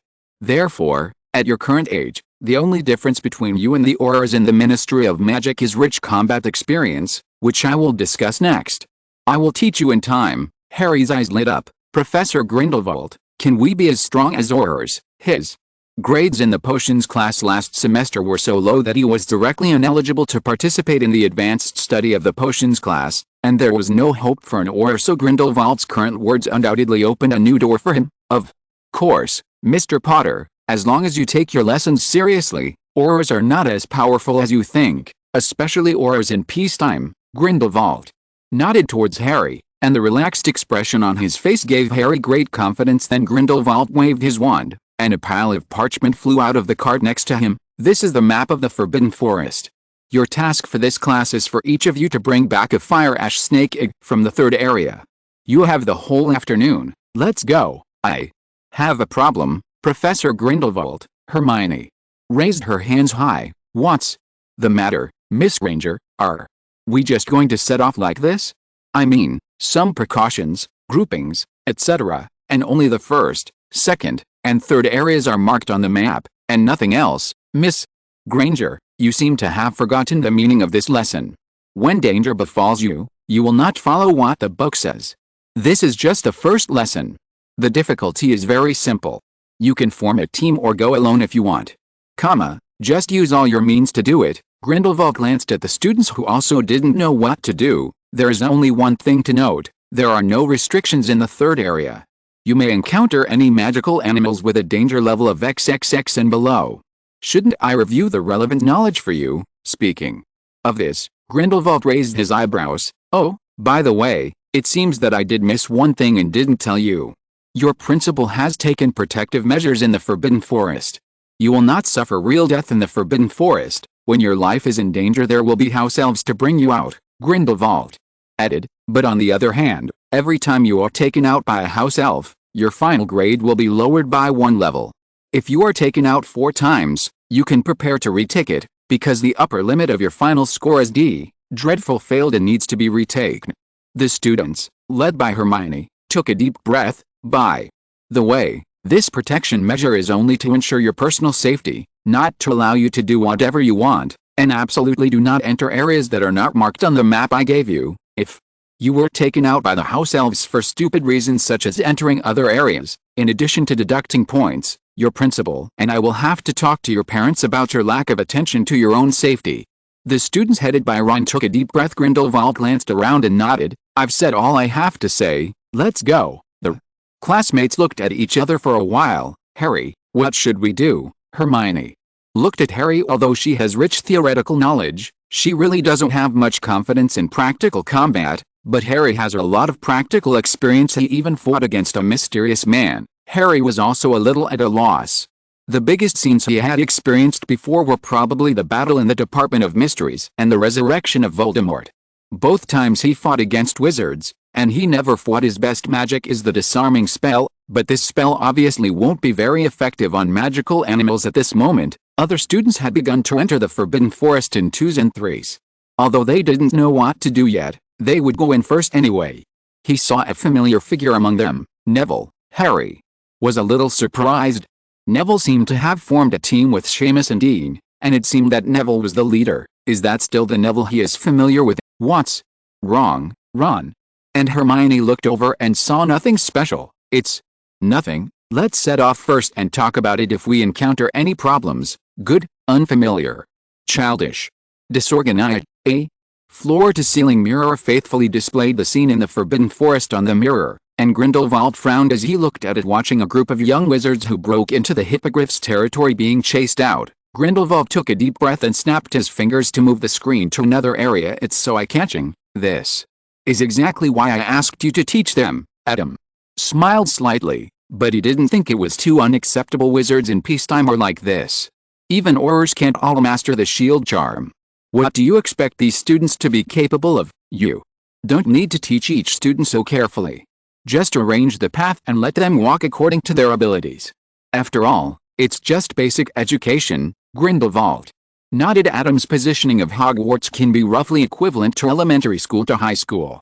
The first 5 years are basic education, and the last 2 years are not so basic. Basic education when Voldemort is completely solved, that is, when Adam completely controls the British wizarding world. Hogwarts can open up a higher level of advanced education, equivalent to university, graduate school, and even higher. Anyway, the utilization rate of the Castle of Hogwarts is less than 30% now. There are large areas of empty classrooms and dormitories that can be used. If it doesn't work, it can be expanded. The only thing missing is enough teaching staff, but this is not a problem. Just look at Professor Dumbledore, who has changed more than 40 different professors of defense against the dark arts. There are actually many talents in the wizarding world, and the lower grade students don't need such powerful professors. Professor Snape is more than enough to teach doctoral students. As for the purpose of doing this, the original wizarding world is a stagnant pool, exuding a stench that has not changed for hundreds of years. What sense of accomplishment can you have in ruling such a wizarding world? Now Muggles are still playing Street Fighter, but in a few decades, Muggles will hold comic exhibitions and game exhibitions. If the wizarding world is still like this, it will be difficult for Adam, the mastermind behind the scenes, not to jump directly to the Muggle camp. If you're listening to this novel on a channel other than Fanfic World, it means they downloaded and uploaded it without effort. We cordially invite you to visit our channel, Mundo Fanfic Novelis. There you'll find the original version of this story, and you can explore many other novels of various genres. We're waiting for you to immerse yourself in a world of incredible novels. Chapter 224, Forbidden Forest Dungeon opened. Wizards need to develop. This is something Adam and Grindelwald agree on. It's just that Grindelwald is based on the idea of maintaining the superior status of wizards, while Adam is more realistic. He hopes that magic can bring him a higher quality of life than the Muggle lives of his contemporaries, so wizards must at least develop at about the same speed as Muggles, right? As for the unrealistic issue of developing technology in the wizarding world, you must know that science and magic are never antagonistic. In the previous world, Adam was not clear about it, but in this world, magic is also part of the objective world. The magnetic field in the wizarding world will cause Muggle electrical appliances to malfunction. That only means that the operating logic of Muggle electrical appliances is incompatible with magic. Wouldn't it be great to develop a compatible technology tree with wizard characteristics? In fact, Adam even thought about directly opening up the connection between Muggles and the wizarding world, putting some pressure on the wizards and giving them a sense of urgency. Anyway, Muggles, we have cars and planes. Wizard, we have apparition, broomsticks and flu. Muggles, we have radios. Wizard, we have an owl in a two-way mirror. Muggles, we have missiles. Wizard, we have Adam. Adam, we have missiles too. Muggle, we still have nuclear bombs. Wizard, we have Adam. Adam, wait. Okay, we have nukes too. Muggle? Question mark? We also have an aircraft carrier. Wizard, We have Adam. Adam, what do we need an aircraft carrier for? In short, before that, Adam had enough time to wait for wizards to climb the technology tree, and he also had enough strength to single-handedly stop the war between wizards and muggles. It's a pity that even Grindelwald and Bernard thought this idea was a bit extreme and dangerous, so they gave up just when Adam felt regretful that he didn't know how long he would have to wait. The students in the Forbidden Forest came out one after another. Obtaining fire ash snake eggs is not difficult, especially when Adam placed a sufficient amount of fire ash snake eggs in the third area in advance. Many young wizards have discovered fire ash snake nests without fire ash snakes at home. Relatively speaking, more accidents still occur on the road. For example, those who do not know how to distinguish traces of magical animals, those who run into the territory of hippogriffs, those who are accidentally alerted to being attacked by evil birds, those who have gems on the backs of curious fire crabs spitting fire. Fortunately, they were just disgraced at most, and no one was taken out by the house elves because their lives were threatened after the last team came out. Grindelwald scored each student based on the performance recorded by the magic mirror. Surprisingly but not surprisingly, the first place is Neville's team. Why? Hermione was surprised. Our team got the fire ash snake very smoothly along the way. Why is the score not as good as Neville's? Your group does have good luck, Miss Granger, but that means you get no bonus points. Grindelwald shook his head and said, of course, it seems that your team's score will naturally suffer from other teams that are not going well. It is suspected of encouraging students to provoke magical animals, so the specific scoring rules will be more complicated. As far as this time is concerned, Team Neville encountered a lot of troubles on the way, but they solved them very well, and even came back faster than you who had a smooth journey, so their score is higher. Hermione nodded reluctantly, then glared at Harry and Ron. They did get the fire ash snake eggs smoothly, so after that they rested for a while next to Blueberry Bush, which caused them to come back later than Neville and the others. I didn't know I had to give points, and those blueberries are really sweet, Ron whispered. Harry nodded silently. However, as the picture in the magic mirror continued to change, Ron's eyes widened. Wait, what did Neville use? On the mirror of the magic mirror, Neville and the others discovered that there was a fire ash snake in the fire ash snake's nest. They saw that Neville and the others each put on earmuffs, and then Neville took out a mandrake plant from his pocket. Pulling grass? Mandrake. Neville looked natural and had a confident smile on his face. Professor Grindelwald was right. How could defense against the dark arts be such an inconvenience? As long as it has the ability to protect yourself, it's defense against the dark arts. This isn't this considered cheating? Ron's mouth dropped open. Of course not. I said you can use any method. The threat will not come according to the textbook, and of course you don't have to resist according to the textbook. Grindelwald spread his hands. Magical plants, magic potions, magic props, even if you have magical animal friends who can help. As long as you can protect yourself, no method is too much. You know, although you won't really die in the Forbidden Forest, once you leave Hogwarts, you will have to face not only magical animals, but also wizards who are more treacherous and dangerous than magical animals. There is no chance of starting your life over again. Opportunity, after warning everyone, Grindelwald added, but the premise is that these belong to you. For example, Neville's mandrake was cultivated and grown by Neville himself. It is not mature yet, otherwise the cry will directly kill the ash snake, not like in the magic mirror. Just stunned, then Grindelwald looked at Neville again. The mandrake is powerful, but the action of wearing earmuffs is too obvious. It is a disadvantage that you can't hear anything after wearing earmuffs. Besides, we are in school now. Be careful not to hurt other students by mistake. No, Professor Grindelwald, I am practicing blocking my ears and breeding other magical animals. I will adjust the tactics according to the situation, and I have teammates. This is not the first time that Neville has put magical plants into actual combat. After using his own abilities to achieve results many times, he naturally has a completely different confidence from before. Grindelwald nodded and glanced at Seamus beside Neville. It should be said that this kid is particularly talented in spells such as Thunder Explosion and Blasting Roar. Hogwarts really has a lot of good seedlings. After a real combat, although it is not so real, it is enough to make everyone realize the complexity of the external environment and how difficult it is to apply what they have learned in class to actual combat according to Professor Grindelwald's requirements. They had better reach the level of a team of 3 or less people being able to deal with magical animals of danger level XXXX within 4 months. Those who can complete it can enter the next stage, and those who can't complete it will continue to brush the 3-star Forbidden Forest. Crossed out. Third area.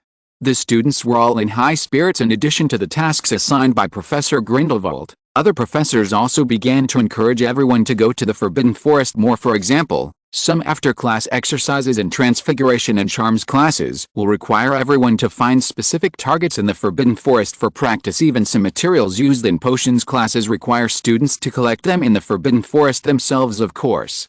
The environment they choose is relatively safe for the students' level. As for whether those environments produce the corresponding materials, Adam will make it produced there, and will there be students who cheat and lie that they have completed their homework in the Forbidden Forest, or buy potion materials from the store as the results of the Forbidden Forest? Of course there are. However, the original intention of these assignments is to let students practice more in the Forbidden Forest. Unless the professor allows, students cannot enter the Forbidden Forest at will, so those students who don't want to go, just let them go. After all, they are responsible for their own lives. Chapter 225. The Ministry of Magic is ready to take action. To be fair, isn't the entrance test in a special area a bit outrageous? Bernard, who has been able to kill in the 5th area, complained to Adam in the principal's office. Oh? What's wrong, Adam? Reed, the maker of the entrance test, looked at him doubtfully. Complete the hunt for 8 dragons in the 5th area within 24 hours, and retrieve the active dragon heart as proof. Is this something a human can do? Bernard looked incomprehensible. There are 2 difficulties with this requirement. One is the time limit. Powerful magical animals basically have a strong sense of territory. In addition, Adam has collected almost 90% of the magical animals in the world. If they were to be released in the Forbidden Forest, the entire Forbidden Forest would not be enough for the magical animals to share. And the habitats of these animals are also very different. Therefore, in order to create a living environment for the magical animals, Adam inevitably used a little magic. Oh no, it was the magic left by the founders in the Forbidden Forest that Adam activated. In short, the actual space in the Forbidden Forest is a little larger than it looks, and the climate environment in different areas will be slightly different, especially in the more dangerous areas. For example, the 5th area is almost as big as 2 islands of Great Britain, and 8 kinds of dragons don't even live together. Although it may not be too late to fly around the lairs of 8 dragons on a broomstick in 24 hours, the dragons may not always stay at home and wait for them. The second difficulty is to bring back an active heart. This requirement directly blocks the powerful fire spell that can quickly kill the dragon. Once the powerful fire burns it down, there will be no ashes left, let alone the heart. Without using the fire spell, it would be a lot more troublesome and dangerous to deal with the dragon. Not to mention there was a time limit. Bernard felt that the person making this request was targeting him. I can do it, Adam looked at Bernard's vacant eyes and shrugged. Professor Grindelwald can do it. Professor Dumbledore can do it too. You name one more person who can do it, and I'll leave now. Voldemort, you are talking about your mouth. Looking at Bernard, who was speechless, Adam shook his head. Okay, let's settle down in the 5-star Forbidden Forest. Don't use clever tricks like Leho, and practice your ability to perceive danger in the wild. You can't leave Hogwarts and keep turning on fire escape to protect yourself, right? As for that special area, nothing interesting there. Okay, I get it. So what exactly did you put in there? Bernard looked at Adam curiously. Actually, the reason why I came here is to ask you this. Is there any magical animal with a higher danger level than XXXXX? Adam looked at the dozens of bamboo sticks in front of Bernard and believed his lies. There are some special magical animals in there, as well as some of my ideas and attempts. I can't say it is higher than XXXXX. Do you know about 5-legged monsters? 5-legged monster? There is no such magical animal in the Forbidden Forest, and related knowledge is not common. So Bernard recalled the information about this magical animal. That magical animal that a wizard turns into. Well, in addition to the 5-legged monsters, there are also dementors, Voldemorts, and some other special creatures that are inconvenient to be placed together with other magical animals. Adam winked at Bernard. So the special area is just special and not more difficult than the 5th area. Bernard nodded understandingly. Okay, now that your goal is accomplished, it's time for you to leave, right? Adam glanced at the table where 2 more bamboo sticks appeared after a while. Now that Hogwarts meals are all ordered from the Storm restaurant, why do you always come here to eat and drink? Correction, it's not me, it's us. They will be here in a moment.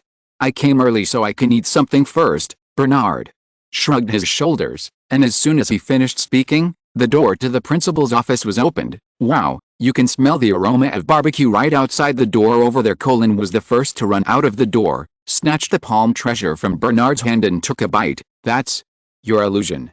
The magic around the office will purify the smoke and smell that escapes outside the office. Eh? Where are the principals? Eugene walked behind and saw that the sorry was not yet cooked, so he casually picked up a bunch of grilled pork belly and started to nibble on it. They went to visit other portraits, like this every mealtime. Adam snapped his fingers to create seats for several people, then added 2 grills, placed eggplant, celery, beef and mutton skewers, mushroom rice cakes, and added a hot pot. With Adam's unremitting study, he finally completed the mastery of fire cards. From now on, he no longer has to worry about accidents that may result from excessive burning of charcoal indoors. When Uther came in, he picked up Zioke, who was napping on the cat climbing frame, and then discovered that something was missing from the cat climbing frame. Hey, where's Sibby? He just ate a piece of red velvet cake and now he's drunk in the bathroom, so don't worry about him. Hot pot and barbecue are always so delicious. A pot base and a grill can simply give a new soul to most ingredients in the world. After the meal, Adam snapped his fingers to purify all the things that should not be in the office, and looked at them. So, what happened that made you all suddenly come here together today? The fact that Adam is Gandalf needs to be kept secret for the time being, so of course everyone can't run to the principal's office every day.